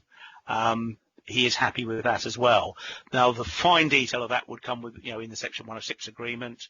I am always a little reluctant to sort of offer up at decision-making stage, effectively inviting a decision to be made on who lives behind which doors. I think which are occupied as the affordable housing is not a material planning consideration, as long as the 30% that we get are delivered to meet the appropriate need through the Section 106 agreement. What we have is effectively 10-year blind. None of these houses, the house types are different in any way. Mr. Harvey would be happy with any of them as the affordable units. The agreement, the Section 106 agreement, will identify how many 1-bedroom, 2-bedroom, 3-bedroom, etc. to meet the need, and the management would also follow from that. So I think we are suitably 10-year blind on the design and location of the affordable units. Thank you, Mr. Newton. It wasn't. I found the paragraph now that I was recalling, and Mr. Harvey says the applicant has made some form of attempt to integrate the affordable housing with the market housing. I would have preferred to see the affordable homes dispersed more widely across the development.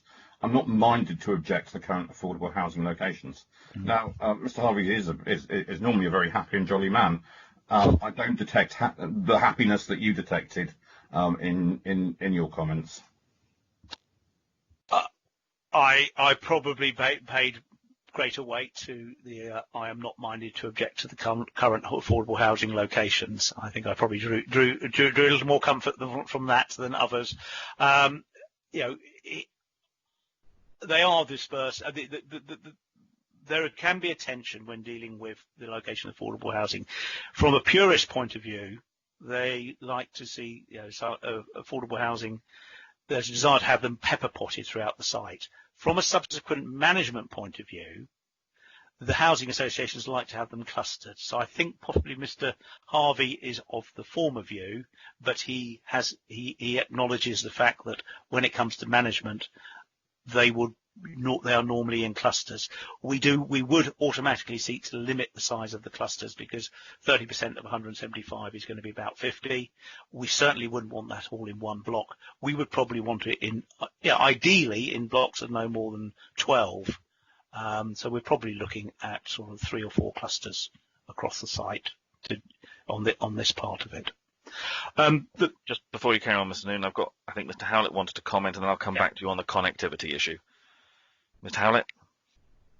Hi, thank you, Chairman. Yes, just to point out the second bullet on page 26, really, which does set out that as part of the Section 106 agreement, Duncan Harvey is expecting further discussion and negotiation on the clustering and location of the affordable housing. So I think what we're trying to say is it's not closing the door on it at this stage. It will be something, an affordable housing plan will have to be agreed as part of the Section 106 agreement. So I think we can take those comments forward from what we're hearing from members and make sure that Duncan's given the appropriate room to manoeuvre and negotiate on those points. And of course the applicants heard it as well today. Thank you. Now, Mr. Noon, on the connectivity issue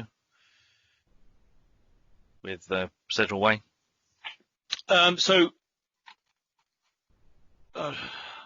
Apologies, just flashing through slides again.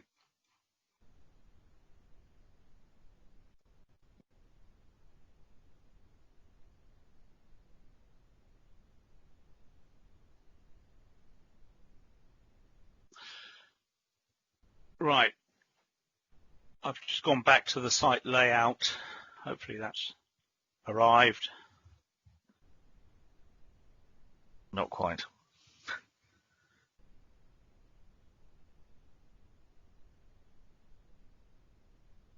Yeah, we've got a site layout on screen now. Apologies. So in terms of linking through to the existing village, then the opportunities obviously through the footpath running along the north of the site, primarily that would be looked at through the outline element, but you can see that there's no reason to assume that that can't be done and can be reasonably achieved at that outline stage. In terms of the full element that we have before us, obviously we have got the, there is there's opportunity here. You can see hopefully the pink dot at the top here. So there is the opportunity to connect through via this area of open space. There is obviously we have the new footpath that will be created along the west side and cross over the road at this sort of traffic management point and then connect up through to here. So in terms of pedestrian connectivity, it is unfortunate that there is the intervening third-party land along the obvious desire lines, but I feel that the developer has done all reasonably that you can expect, given the location, to provide at least 3 opportunities for pedestrian connectivity, possibly more with the detail of the at the outline stage. There is, I would just point out, there is a footpath that goes on to the west from here, which gives you a walking link towards recreation facilities elsewhere in the village. So I think that from that point of view, yes, we have we are ensuring that this development links well to the rest of the village. In terms of wider cycling issues, we have no sort of local plan requirement on development to provide cycle links, a specific cycle link to connect up to anywhere else. I mean, that would be our strongest thing, policy justification to lean on for that. There are, I believe, the old railway line to the south border. There is, I think that is used as cycle lane. There would be traffic calming along the front of Woollavington Hill. It's probably not a great place for cycling along at the moment. The roundabout would hopefully free up, make the traffic flow more evenly and provide the opportunity for pedestrian crossing points. It is limited, I accept that. But in terms of the overall package of highways improvement at the site and at the junction with Woollavington Hill, I think it does make the situation better. It is probably upshot. It is more cycle friendly than the current situation. A limited benefit, but I think it's one that we should acknowledge. And I think that's as much as I can reasonably say on that point. Thank you. Thank you. I think the last member I've got who's indicated to speak at the moment is Councillor Gibson. Yeah, hi, thank you. I think again I'll say is I think the local plan needs to be re-evaluated to acknowledge climate change and these sort of things that we're going to be, for an example there for the cycling. I've got just a couple of questions. The allotments, already one of the speakers said that there wasn't enough allotments. There was a waiting list in the village and the surrounding village for allotments. I wanted to know if there is an allotment for every house there, because it doesn't seem to be for every house on that plan. I think there's quite a lot of houses there. The affordable housing isn't, the so-say affordable housing isn't necessarily social housing. That's the point I wanted to make. And I think every house new house that's being built now needs to be able to create its own energy. We shouldn't be passing houses that don't do that now. There's enough information, there's enough technology, and it shouldn't be happening now that we shouldn't be passing new houses that are being built now from now on. We shouldn't be. And it's very car centric, the whole thing. And I do appreciate that the roundabout, I mean, I don't know how much land that will take out, but that is a horrible junction there for anybody, for cyclists, for cars, for anybody. Yeah, so why aren't we trying to reduce the car movements? That was my question. I'm sure it's been answered already. I'm just sort of tagging on to what's been said a lot already. And I think if you really wanted a future-proof, that's used a lot, that saying. You shouldn't be building on green fields, full stop. Thank you. Thank you. Mr. Noon? Yes, just to pick up on, I suppose, try and get them in order there, the affordable housing type model of delivery, I think that will come out through the Section 106 agreement. The starting point normally is we expect social rented to dominate the affordable housing component. We are mindful that that situation changes across the district. There are some areas where there is already quite a lot of rented affordable housing, in which case we might balance that out a bit more, and Mr. Harvey has been known in his pragmatic way to go to sort of 50-50 split, but it would be tailored to meet the need and what is already available in any one particular settlement. So I'm not suggesting that is something that is decided today. In terms of the sort of climate change issues, yes, local plans will be reviewed with regard to the increasing importance of climate change, but we do have to work with our current local plan, which isn't prescriptive in terms of a development must provide, for example, a combined heat and power across the whole site. What we do have here is a development whose layout shows a good opportunity to secure added benefits in terms of photovoltaics, solar heating, etc. Most of the houses are facing south, so I think that does allow us to go a bit further than we have done on some developments. Given the sort of the policy context that we are in, and I am suggesting conditions on both the parts of the site, the outline and the detail, to secure that sort of benefit. But we don't have a policy requirement that says all houses have to come with their own power production. There would probably be sort of critical mass where you need to have yay many houses for that to be feasible. So that I think is something that we're not able to get to grips with on this application in the current policy context. But I wouldn't rule it out for the future. In terms of taking green fields for housing development, unfortunately in rural areas such as Sedgemoor, our supply of brownfield land is limited.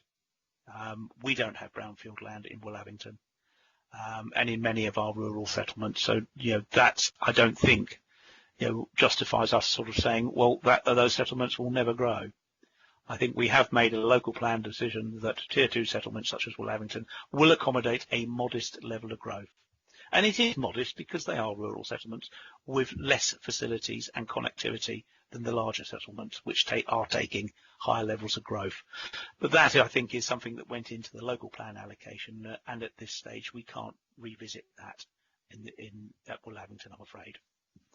I think that was all those points. Thank you. Thank you. I've now got Councillor Kingham and Councillor Grant who have indicated. So Councillor Kingham. Yeah, thank you, Chairman. Yeah, I think we've obviously had to discuss this application to extent, and I think most of the points have been explained. Obviously, yes, it is a greenfield site, but as Mr. Noon said, we need to have a supply of homes for people, and on the fact that we're getting a good junction onto the A39 after many years, I'd like to move the recommendation. And just with to confirm, conditions. It's with the conditions and also with the updated reference to the education that was outlined by Mr. Noon earlier. Absolutely, Chairman. Okay. I've then got Councillor Granter. Yes, thank you, Chairman. I think we've had a very good discussion on this application, and I thank Mr. Noon for his comprehensive presentation, and there's been quite a lot of good points that has been raised. But on the whole, I think this is quite a first-class development. We've got our affordable housing, we've got additional land set aside for allotments, and there's not too many that do that for us, and I thought it was quite a good first class development. So I've got no hesitation. I would like to second the proposal, please. Thank you. Thank you very much. And Councillor Hendry, you indicated you were going to just second, but if that's been done, you happy to not speak?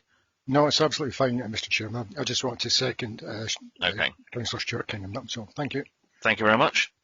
I'm not seeing any further comments, so we have a recommendation to grant permission with the amendments that were outlined by Mr. Noon, and particularly also with the addition of the educational clarification that will be required.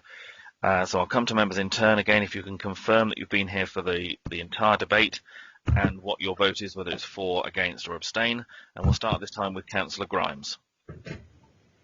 Thank you, Chairman. Yes, I've seen and heard the whole debate and I'm for. Thank you. Thank you. Councillor Bolt. Yeah, present for the whole debate and I'm for.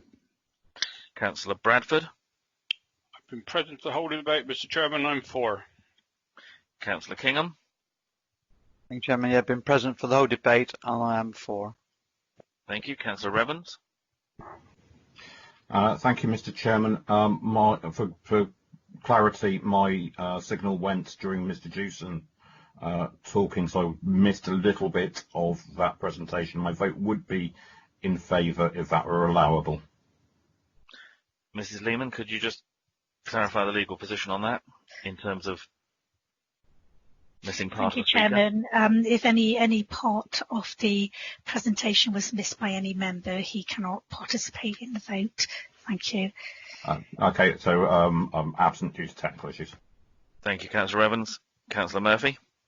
Yes, Mr. Chairman, I was present and heard the whole debate and I'm for. Councillor Facey. Yes, thank you, Chairman. Firstly, Chairman, I'd like to thank Mr. Noon for his presentation. And secondly, Chairman, I'll support the recommendation and I was present throughout. Thank you. Councillor Hendry. Mr. Chairman, I've seen and heard absolutely everything and I'm very much for this, in favour. Thank you. Thank you. Councillor Gibson. Yeah, I've seen and heard all of that and I'm against. Thank you. Councillor Pearce. Yeah, thank you, Chairman. I've seen and heard the whole presentation and I'm against. Thank you. Councillor Glassford. Thank you, Chairman. Heard the full debate and I am for. Thank you. And Councillor Granter. Yes, thank you, Chairman. I've been present for the whole debate and I am for. Thank you. I think, Mr. Taylor, that's all members. Oh, sorry, apart from myself. I've also been present for the whole debate and am for. So I think that's all the members. Mr. Taylor, if you could just give Chairman, us the result. that's 10 for, 2 against and 1 due to technical difficulties not taking part in the vote. That's fine. Thank you very much. So that's clearly carried, so permission is granted. Members, if we can move on to the next application where we have a speaker present, that's the application on page 77 at North Petherton. I think we'll need to get Councillor Scott back into the meeting, and I think there's obviously 1 or 2 members who declared earlier interests. I'm happy to lead, Mr. Chairman. Can you clarify as to whether we'll break for lunch or whether we'll carry on? I'm happy to take the views of members. Obviously, we've got 2 applications left. Do members want to break for lunch and come back this afternoon, or do we want to carry on and deal with them this morning? Let's get on with it, Mr. Chairman. Any contrary to that? I'd second that. Okay, I think there's Councillor Evans. We'll deal with it this morning. Sorry. So we will be asking you to come back. Okay, I'll look forward to it. Okay, take care. Bye. And you. So if we move to page 68, and it's Mr. Titchener. Did you want to wait until we get Councillor Scott in, Chairman? If perhaps just a 5-minute comfort break, and I can give her a call and try to get her back in. Okay, we'll give members then a couple of minutes. We'll restart at 12:43ish. So we'll get on and once the 5 minutes is up. Thank you, Chairman.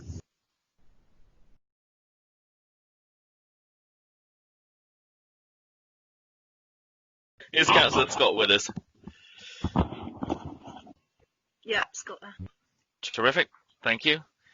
So that's all members present who can be at this stage. So we'll move to our next application with a speaker, which is at North Petherton on page 77. and it's Mr. Evans. Can you introduce this one, please? Yes, thank you, Chairman. This application relates to the Muller site on Junction 24 to the south of Bridgewater and to the north of North Petherton. The application is proposed for a combined heat and power plant to be used by the Muller building itself and the existing site surrounding it. So this is the application site located here. So the Muller building is located here. This is an existing boiler house which was granted consent in 2007, and the report we allude to the fact that this was granted as part of a wider scheme to also install biomass boilers which were to be located further to the north of the boiler house. However, that part of the scheme was never implemented, and this application comes forward as an alternative to that scheme, as the proposal is submitted on the footprint of what would have been an extension to that building. So the application site is outlined in red on the plan there. The existing access into the Muller building is located here, with an existing road going around the outside of the building, providing turning and parking for vehicles associated with that business. Now this plan is reorientated so that the north arrow is facing down towards the bottom left-hand corner of your screen.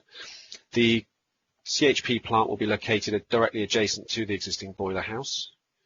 It will involve the erection of a 60-metre high chimney stack in the centre of the plant, with the equipment located around it. The equipment itself will be enclosed by close boarded fencing and will occupy hard standing currently used for lorry parking, which will be still available within the site, and the turning area will also be maintained. So these are the proposed elevations of the chimney stack and plant. So as you can see, the chimney stack represents the highest point of the structure that's being proposed. This is 16 metres in height to the top. Adjacent to that, in terms of context, you'll be able to see the boiler house as it is erected on site. This is a view from the motorway, or would have been if it hadn't been for the landscape bunding that is alongside the M5. This is a view looking from the northeast with the boiler house in the background, just to, again, give you an idea of context, as well as the height of the chimney in relation to the existing buildings on site. The applicants have provided some illustrations within the proposed elevations which show the permitted chimney height for the biomass boilers, which was approved in 2007 and still remains extant today. But this was a height of 23 metres, which was again never implemented. This is another view of the proposed CHP plant. So this is a view looking from the northwest, backing onto the existing landscape boundary, which is shared with another property unassociated with Muller further to the back. And this is a view of the CHP plant as you look at it from the boiler house side. And this is another view of the site with the M5 as it would be in the foreground. So this is the main Muller building, and this is the CHP plant here with the boiler house adjacent. So again, it just gives you an idea of the context in terms of height and scale in relation to the proposal. Now, these are illustrations that have been provided by the applicants in respect of trying to demonstrate the lack of visual impact with regards to the proposed chimney stack, which the Town Council have objected to in this particular application. I think you can just about make out the height of the chimney there in relation to the rest of the buildings and the surrounding landscaping. Now, this is a view taken from Huntworth, further to the east. So this will be across for the M5, and I think you can see just in the right-hand corner of your screen there, viewpoint 2 is where this is taken from. So again, you can just about make out the chimney stack there in relation to the boiler house and the Muller building further along. And this is a view taken from street view of the M5. Again, the boiler house there with the CHP plant lower down. The existing bunding and the landscaping along the M5 will predominantly screen the development from view of the public vantage points along the highway. Now, this is the application site located. This building here is an adjacent site. This is the landscaping along the boundaries of the proposal site with the chimney stack in behind the trees. And this is another view taken from Market Way within the Junction 24 site. And again, the existing building predominantly screens the view of the site from the public highway. Just for completeness, these are the plans taken from that 2007 application for the biomass boilers that were associated with the boiler house. So in terms of what was actually implemented, it's this section of the building here which was actually carried out. This was referred to as phase 1 of the development. I think it's alluded to on the plans here. So there's an arrow there that indicates what was actually implemented at the time. This didn't include the 23-metre high chimney stack that was approved at the time. So that has never been implemented as part of this scheme. But as I said, this does remain an alternative proposal should they decide that they want to go down this route. But obviously we're dealing with a different proposal altogether, and this is one we will take on its own merits. So it just gives you an idea. The boiler house itself was almost 3 times the size of the current building, and it just gives you an idea of the clarity in terms of the existing building as well. So if I go back to the elevations.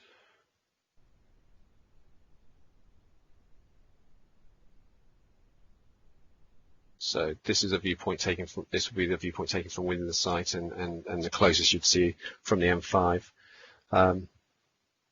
So yes, we've had an objection from the Town Council on this application based upon its visual prominence as well as the possible impact on climate change. The CHP plant is going to use cogeneration method of generating electricity. It will account for 85% of the site's electricity demand, which is currently taken from the grid. This basically, the CHP plant will basically turn the excess heat from the boiler house into electricity to power the remaining site.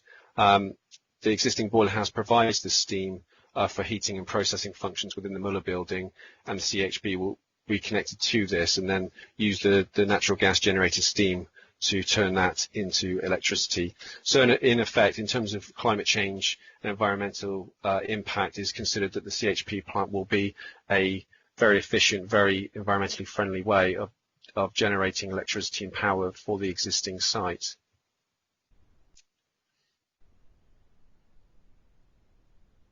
In terms of visual impact, as you can see from the slides that have been provided and the photographs taken, that the site itself is not a prominent site within the context of the surrounding Junction 24 and the M5. The existing landscape boundaries will be maintained as part of the site and the wider area. These developments itself will not encroach onto the highway or the existing landscaping, so this will be retained as a landscape buffer and screening for the proposed development and will not cause impacts for the far wider reaching views of the countryside. In terms of highways impact, as you can see from the actual site plan, the application site is set back a significant distance from the M5, so will not encroach onto the stability of the banking around the M5, and in itself will not generate any transport movements that would not be associated with the existing business and the activities taking place on site.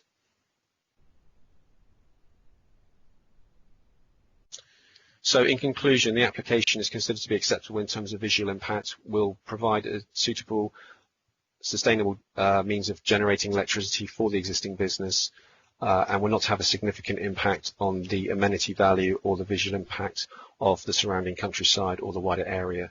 The recommendation is to grant consent. Thank you, Chairman.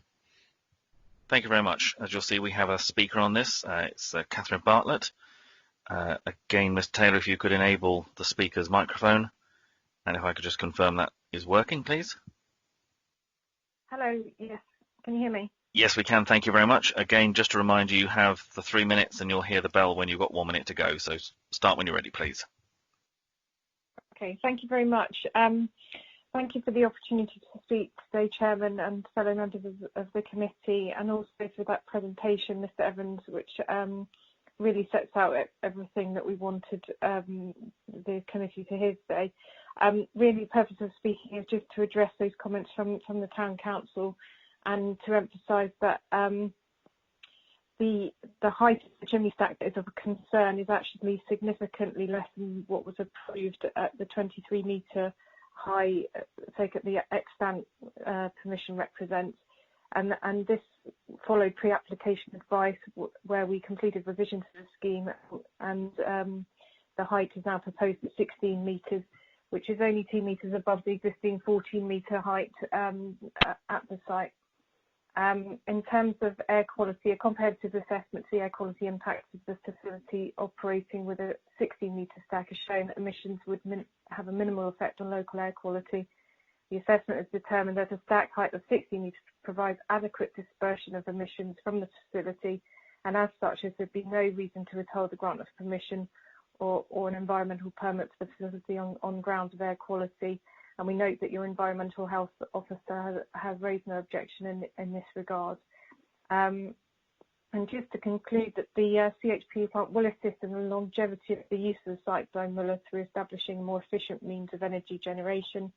This is consistent with the general policy allocation for the continued use of the site for industrial and commercial purposes, and policy D4 of your local plan, which gives support to projects that maximise the generation of energy and heat from renewable or low carbon sources, where adverse impacts can be satisfactorily addressed. The development represents a national and local policy compliance scheme providing an efficient use of fuel, recovering otherwise wasted thermal energy for heating to use it in the factory, and therefore should be looked upon favourably. Thank you. Thank you very much. Councillor Kingham. Yeah, thank you, Chairman.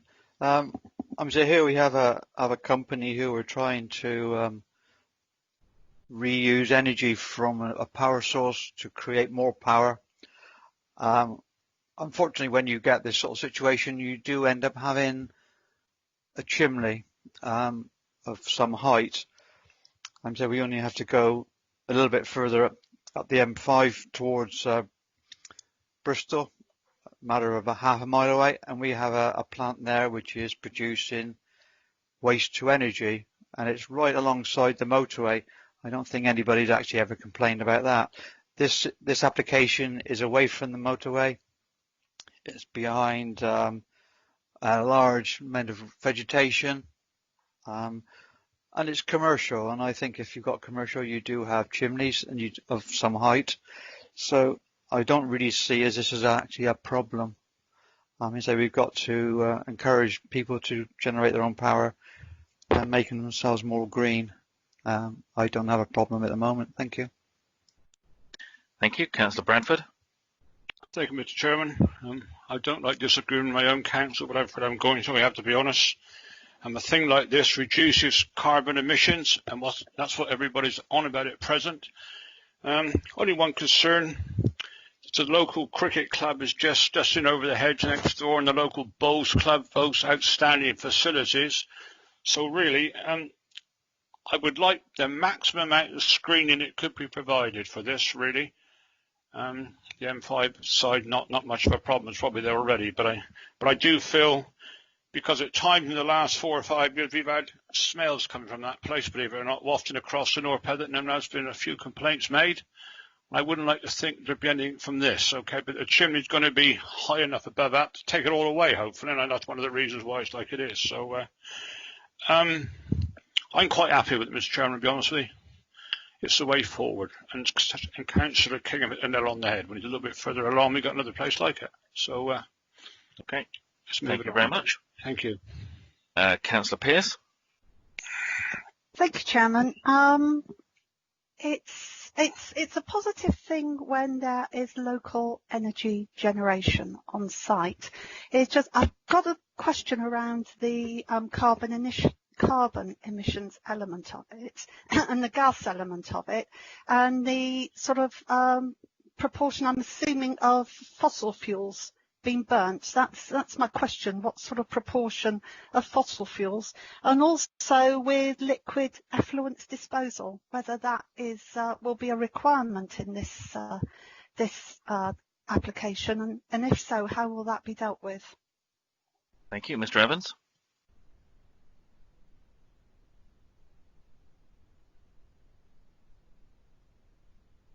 You may be on mute, Mr. Evans. I'm not sure. Sorry, Chairman. I'm just just scrabbling for an answer. Okay. Basically, Okay, so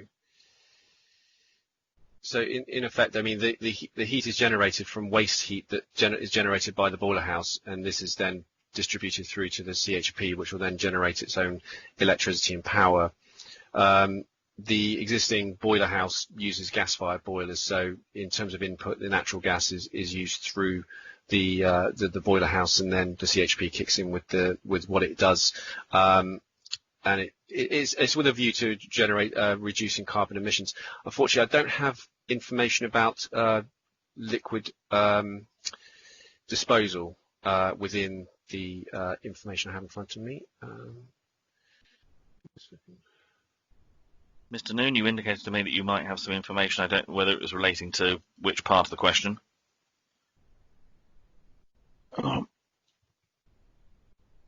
Sorry, I think Mr. Evans sort of explained sort of the principles behind how this is to operate and to recover energy that would otherwise be lost from the adjoining boiler house operation.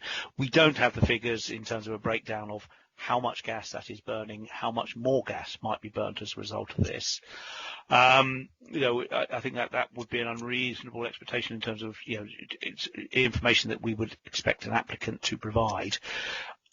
We are unaware of any waste other than what goes out through the chimney from this installation, and our consultation responses who've looked at the supporting information are happy with what they have seen.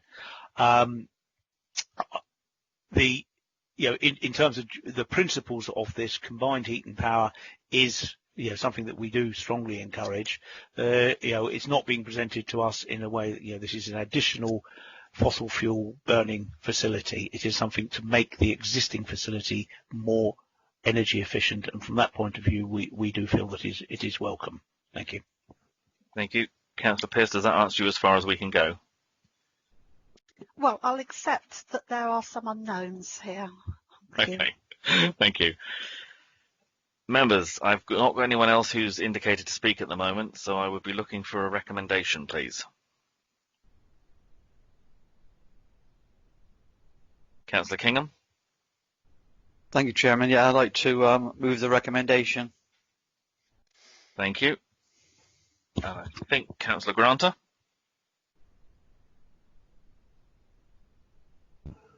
Yes, Chairman, like the second. Thank you. Thank you very much. If there's no further comment from members, which I'm not seeing any indication at the moment, I'll come round to members again for their votes. And again, if you can indicate that you've been present through the debate. We'll start this time with Councillor Murphy. Thank you, Chair. I have been present for the whole debate and have heard everything, and I'm for. Thank you. Councillor Kingham. Yes, thank you, Chairman. I've been present throughout, and I'm for. Councillor Bradford. Present throughout, Mr. Chairman, I'm for. Councillor Bolt. Present throughout the whole debate, and I'm for. Thank you. Councillor Grimes. Present for the whole debate, and I'm for, but I would like to say, Chairman, I've lost all the pictures. I can hear everything, but I can't see anything at the moment. It's just gone off. Okay. Whether Democratic might be able to help with that, I don't know, but we'll carry on with the votes for the moment. Councillor Granter.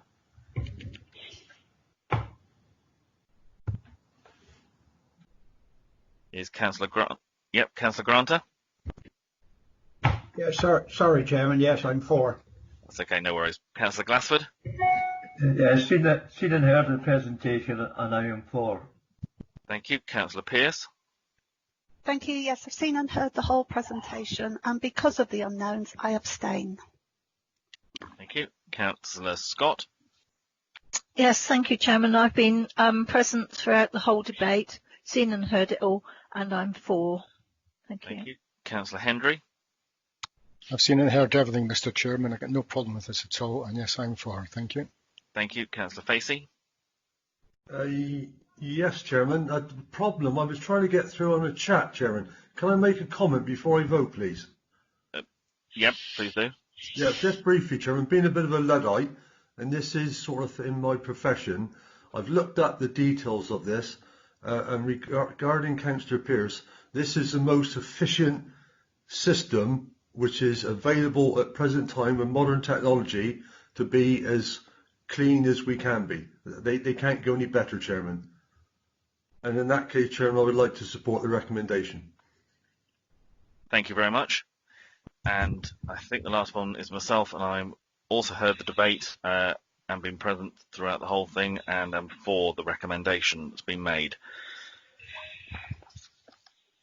Hold on, just before we come to the vote, Mrs. Lehman.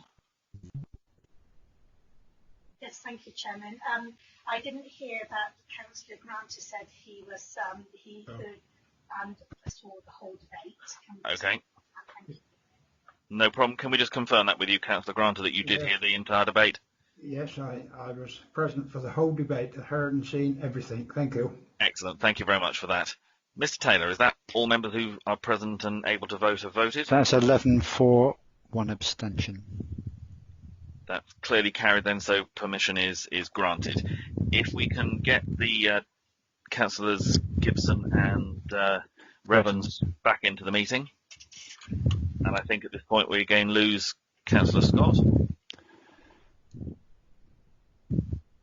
If members, whilst we're doing that, can just turn to their next application, which is on page 68, and Axbridge. And it will be Mr. Titchener who will take us through that once we've got the other members present. If you could let me know, Councillor Taylor, when they're... Councillor Taylor, I'm sorry, Mr. Taylor, when they're in. That was yesterday.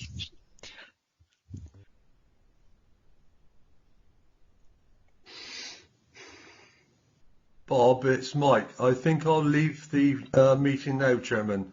Okay, well, thank you. That Councillor Facey, and we'll give your apologies for this one. Thank you very much. Thank you. Thank you.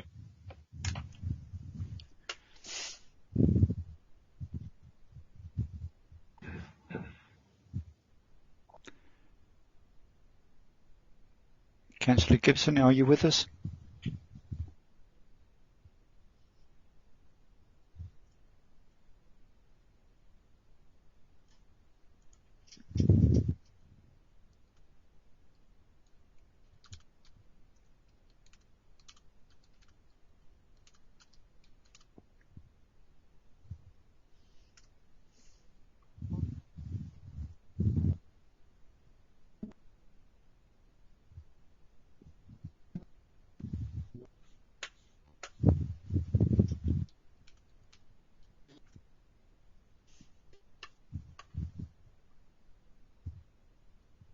Looks as if Councillor Evans may be back with us. Are you with us, Councillor Evans?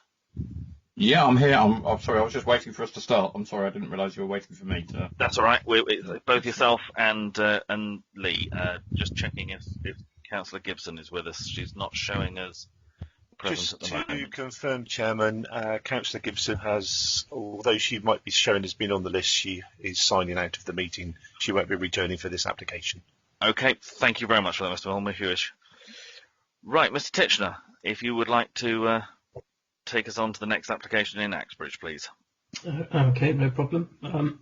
It's an application for the change of use and conversion of an outbuilding to a dwelling. It's located at Portmead Drove in Axbridge. And just to orient members, so we're on down off Portmead Drove is sort of is a road that spurs off the southern fringe of Axbridge, leading down. It's a sort of a long no-through road leading down the side of the reservoir. The building in question is just located in this location here. And just a bit of a close-up. So this building here, with sort of slight dog leg sort of shape, is the building in question. So again, this is Portmead Drove that comes down here off the fringe of Axbridge. So the settlement boundary sort of wraps around this part here, and then we've got this sort of large farm here, and then a couple of buildings here to do with a dwelling. This is the dwelling, Walnut Farm, that is associated with the building at question, and this is the building that is proposed to be converted. So just showing the site location plans. So the red line shows the connection to the highway, so where vehicular access would come into the site, so that there is provision for parking at the end of the building to be converted, and that will be obviously the access will be retained for the existing property as well. So the building in question is a sort of fairly sort of functional utilitarian outbuilding at present, open to its north elevation with some open bays, block constructed and separated internally with a monopitch roof. So it's just open, it's just block with a metal roof at present, and with a modest little lean-to on the end. And the proposal would see the open elevation infield, and to reorient the aspect of the building further to the south, there's that existing outbuilding on the other side of this north elevation. The reorienting of the south would enable then a garden to be provided at the southern side, much better for natural light with a southerly aspect rather than the northerly aspect. And then a number of insertions, only really the number necessary to provide windows and doors through the existing southern blockwork elevation in here. The modest lean-to on the end is to be demolished and removed as part of the scheme. The building will be rendered just to cover up the existing exposed blockwork, and the roof replaced with a similar metal material. And then the north elevation will remain mostly blank, and then some windows input at the in the side elevations for natural light. And then internally it will feature the 2 bedrooms, bathroom, kitchen, living room. So relatively modest 2-bedroom single story converted barn. To get a sense of this of the building in question, so this is it looking at its open northern elevation with the open sections between the piers of blockwork running up through here, the metal roof, the monopitch roof running down to the side, and these are the open elevations that will be filled in as part of the proposal, and the new openings formed on its southern elevation at present. It was quite overgrown at the time of the site visit, so photos, very limited access to get photos around this far end, so we only have a limited number of photos of the building. This section here will be the single story part that's to be removed, so it isn't particularly substantial in construction, doesn't particularly add anything necessarily to the building at present. The garden will be located the other side of here in this area here. And you can see this is sort of stood towards that sort of lean-to, looking down over the area that will form its garden, so fairly flat, and actually relatively well contained with the landscape boundaries that form the edge of Portmead Drove down the side. So this area here will form part of the garden of the dwelling once converted. And again, just the little lean-to section on the side, so that's just a small addition that will be taken off. And then all this block work, once the window's been put in, rendered just to improve its visual appearance. Now, the reason this application is at committee is because of an objection lodged by Axbridge Town Council, and part of their objection is to the principle of the development rather than the details of actually what's proposed. It's to do with the principle of conversion. So it's just in terms of the policy context and the landscape that this sits within. So we are only 100 metres from the Axbridge settlement boundary, so a tier 2 settlement. It is nonetheless a countryside site, but the National Planning Policy Framework does state, and has stated since 2012 when it was introduced, that the conversion of rural buildings is acceptable. Sedgemoor has local guidance on conversions. We apply tests that conversions can be acceptable, provided they do not involve significant extension, demolition or alteration. But essentially the principle of conversions has been accepted practice in Sedgemoor for several years now, and obviously we brought many applications of this nature through to the committee. Now the Town Council, as I stated, object on the principle of conversion, and their rationale for that is that they state that it's not in line with their neighbourhood plan. They say it's outside the settlement boundary and not in an agreed development zone in their terminology. So Axbridge have been preparing a neighbourhood plan for a while. It's not adopted yet. So it's in the drafting stages, so it has been subject to a local consultation. Now, within the neighbourhood plan, there isn't a specific policy on rural housing. There isn't specifically a policy on how we as the local planning authority would deal with applications for rural housing outside the built-up area of the actual main built-up part of Axbridge. So, and they do have sort of quite a wide rural area around that covers within their sort of town and parish area. So we would effectively consider their neighbourhood plan to be silent on that matter. I sort of assumed that their comments were in relation to a policy, what's called HD2, which is in relation to housing, which is about and is entitled "Encouraging Small-Scale and Infill Development." Now, that doesn't specifically discuss rural housing, but it does have these development zones identified on adjoining the built-up area. So that's where I'm assuming their comments come from. But specifically in terms of barn conversions, there is no reference in the neighbourhood plan. Now, notwithstanding that the plan does appear to be silent, there is a question of how much weight we can, as decision takers, the committee and the council could give the neighbourhood plan when making their decisions anyway. So national policy says that emerging plans, the plans that are still in the stages of being drafted, they gain weight as they go through the process. So the further through the process they are, so the stage of preparation, the further towards being adopted, the greater weight that can be given. Weight is also given based on whether there are any unresolved objections. So if if you have unresolved objections to bits of policies, then less weight is given. And also, if there's compliance issues with national planning policy, now that can affect weight. But as I stated, the Axbridge Neighbour Plan is still draft. It has had that one consultation I mentioned, but it has the following stages yet to go. So there's a formal pre-submission consultation. There is an independent examination where they appoint an independent sort of inspector who will test it, very much like a local plan gets tested, and that has to be tested against basic conditions, and one of those basic conditions is compliance with national planning policy. And then there's this final referendum where there is a local vote whether to adopt the plan. Now there are those three stages remaining, and because of that, the plan itself is in a relatively early stage of preparation, and that affects the weight you can give it. So only limited weight could ever be given to the plan at this stage. Furthermore, we do consider that if the intent of their plan is to preclude the conversion of rural buildings, then there would be a clear conflict with national policy as a result, which would need to be resolved before that plan could be adopted. Now, it is our view, therefore, that reduces the weight you can give it even further at this stage. Now, national policy is given full weight, and Sedgemoor's local plan, which has been adopted and through that examination process, is given full weight.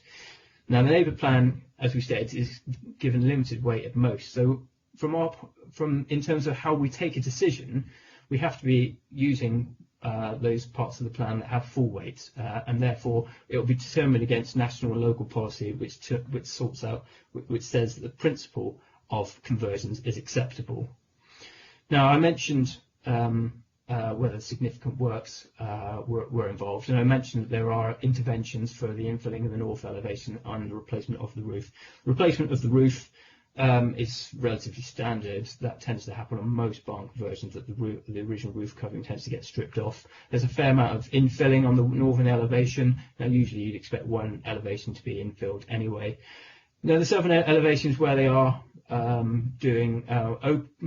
putting openings to give doors and windows, but actually substantial sections of the block work is going to remain. It seems to be just enough openings made just to provide a reasonable amount of doors and windows, and we don't consider that those works would be so significant. There is still sufficient reliance on the host building. A structural report has also been submitted with the application, which notes the building is sound and capable of conversion. And so therefore, our view as officers is that the works fall within the scope of those considered as normal for most conversions, i.e. they're not significant, the level of intervention. As I mentioned, the block is to be retained. We feel that will improve its appearance. They're using timber doors and windows, so in terms of what the visual contribution of the building will be, that's a An appropriate treatment, I guess, for a rural building, the kind of sort of fenestration and doors that we'd rather see on rural buildings. It's working within the linear form and simple appearance of the building, so it's not adding anything to the roof, it's not adding any extensions, it's maintaining its basic shape, its roof profile. There is that garden that I mentioned, which is to be on the southern side of the building, and that's to be enclosed with only post and wire fencing.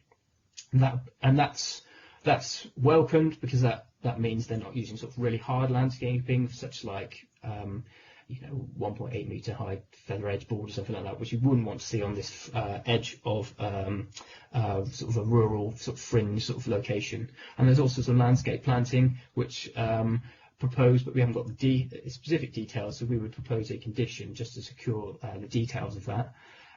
We also propose to remove permitted development rights, so that if they wanted to add any extensions, anything to the roof or any other kind of fences, then they would need to seek the local planning authority's permission before doing so. And we feel that helps retain countryside character. Now, just moving on to other points that the Town Council have raised, they state that the proposal is in close proximity to the floodplain. Now, to the south of the site, the landscape gets very flat and quite quickly moves out to be part of sort of the open moor associated with the Somerset levels and moors. So it's very wide, sort of low-lying landscape. And some of that is at high risk of flooding. So flood zones 2 and 3 are located to the south. Now, they are about 17 metres to the south of the application building. Those zones do cross across the very sort of southern fringe of the garden proposed. They don't cross across any of the part where the buildings are proposed. The building is itself in flood zone 1, and as such, we don't feel that there's any basis to object on flood risk grounds, given that the building itself is in flood zone 1.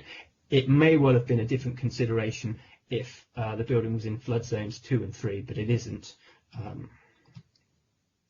Now, in terms of other matters raised, now the Town Council had some concern about impact on the host dwellings. So I mentioned the Walnut Farm, which is subject to an agricultural occupancy condition that they just referenced in their Town Council response. But that condition is not affected by the application, would remain on the property regardless. We propose to add an informative about the adjoining public right-of-way. That runs along Portmead Road, so effectively along the road rather than through the actual application site, but we'd always encourage applicants to liaise with the rights-of-way team at County regarding any possible impacts, particularly especially during times when works are proposed. In terms of the separation distances, the nearest property is the host dwelling, which is Walnut Farm. Now that's over 30 metres away. An acceptable distance, but there's no overlooking. We're only talking a single-storey building here. Any other properties close to Axbridge or even would be the other side of Walnut Farm, so at a distance where no such negative impacts would arise. The site already has an existing access that won't be changed, and it has acceptable visibility in both directions. It comes out onto a no-through road, which is very, very lightly trafficked nonetheless. And there is room for 3 parking spaces on the site. They will be up against that sort of western sort of gable end, which is sufficient for a building of this scale. Just a few other matters. We had to request some ecology surveys because there was evidence of lesser horseshoe bats, and there's a number of conditions proposed to be attached to the permission to provide mitigation in the form of a species licence, what's called a toolbox talk by an ecologist to any operatives before they do things like remove the roof, for example. And there is a replacement roof which need to be secured via condition, and a lighting design as well. There's additional condition to provide provision for nesting swallows, so as by way of what would be called a biodiversity enhancement. Natural England commented on this application and had stated that a habitats regulation assessment might be required, as they are doing on a number of applications across the district and some of our adjoining districts in terms of potential issues of phosphates coming from foul drains or foul waste, and the impacts that could have on part of the Somerset levels. But we've sought the advice of the county ecologist on this matter, who's confirmed that this site is not hydrologically linked to the Ramsar site. So the Ramsar is the the specific part of the Somerset levels, particularly around Shapwick, West Hay, that kind of area, where the impacts are being felt. So because there's not a hydrological link, our county ecologists confirm that no habitat regulation assessment is required. So just to summarise, we feel that the principle of conversions is acceptable. National and local policy says so. We do not consider the proposal involves significant works, and there's no other impacts which we don't feel cannot be satisfactorily controlled via conditions. So we are recommending permission. Thank you. Thank you very much. I've got Councillor Bradford and Councillor Kingham, so we'll start with Councillor Bradford. Thank you, Mr. Chairman. All I'm going to say is really the double standards regarding the ecologist report. That's getting confusing as well. Why do we need it? Because it's confusing things. Why do we need it? Very, very confusing. Let's get on and do it. It's going to make somebody very, very happy, this is. They're far enough away from anybody, and I expect we went back there in 2 years' time to look a nice sort of a place, all right? Good luck with them. So I'm going to move the recommendation straight away, Mr. Chairman, right? Thank you. Councillor Kingham. Yeah, thanks, Chair. Just one quick question to Mr. Titchener. You may have stated what it was, but I may have missed it. The roof is being recovered. Did you say it was be covered with metal, or are they going to tile the roof? Mr. Titchener? Yes, no, in a similar. They're going to do it in metal. So they're going to do it sort of on a similar basis to what's currently there. Councillor Kingham. Yeah, thank you. I've got no problem with this, and I would like to second Councillor Bradford's proposal. Okay. Are there any other comments or questions from members before we move to a vote? No, I'm not seeing anything. So we'll again come round to members for their votes, and the fact that you were here, if you can confirm, for the presentation and debate. And we'll start the time with Councillor Hendry.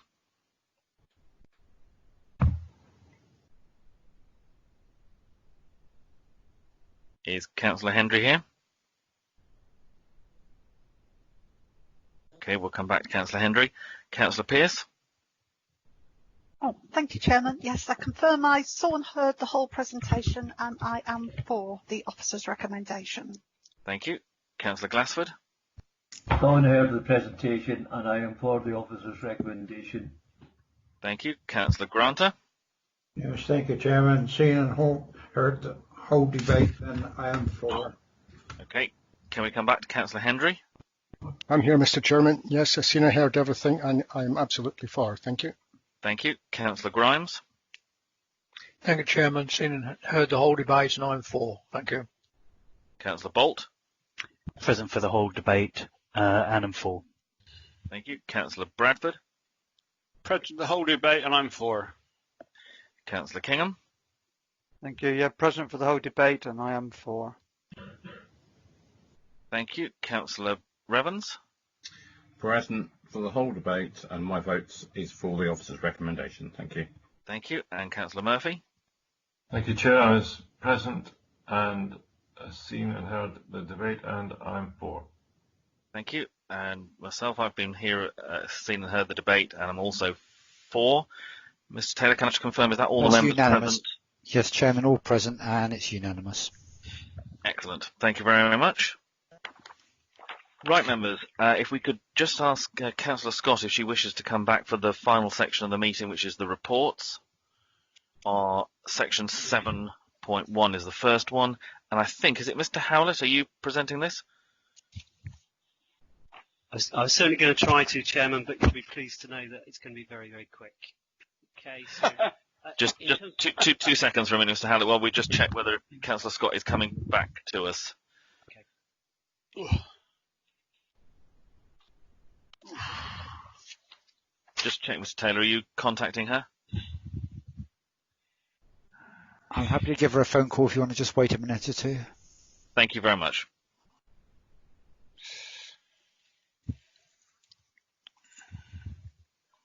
Wouldn't it be a lot easier, Mr. Chairman, if people muted and stayed there?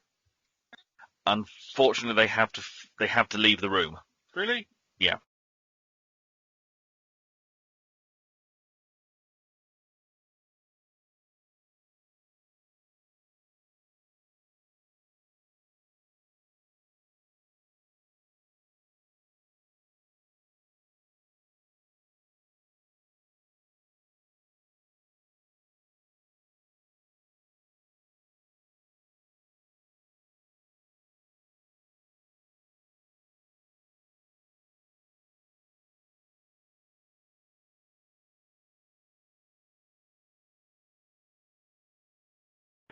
Mike, hello, Mike. Oh, good Hello, company. Chairman.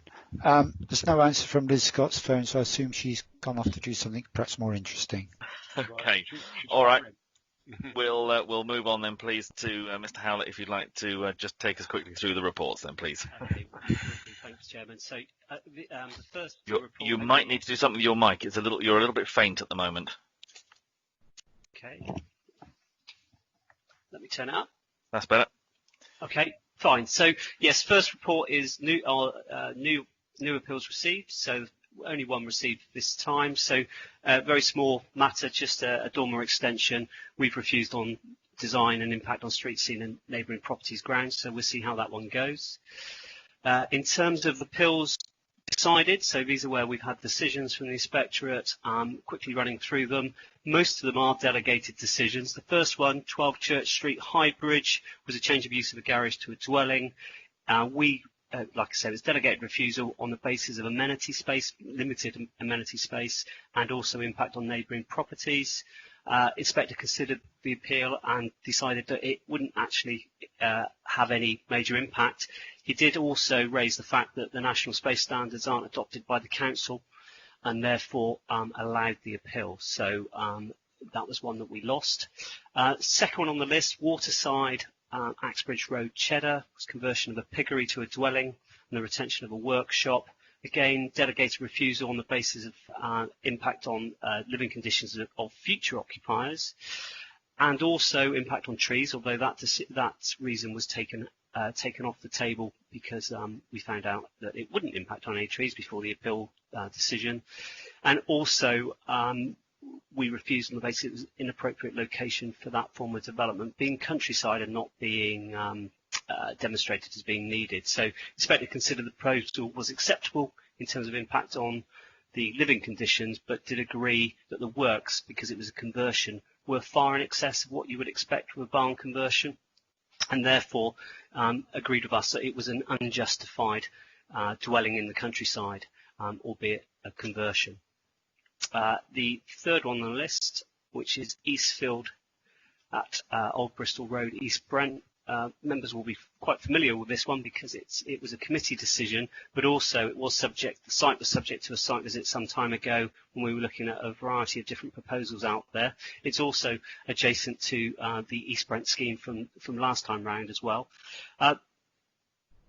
It was an overturn at the committee, so officers were recommending permission, but members were still concerned about the impact of the proposed carport stroke workshop on the next door neighbour property, the Grange I think it was.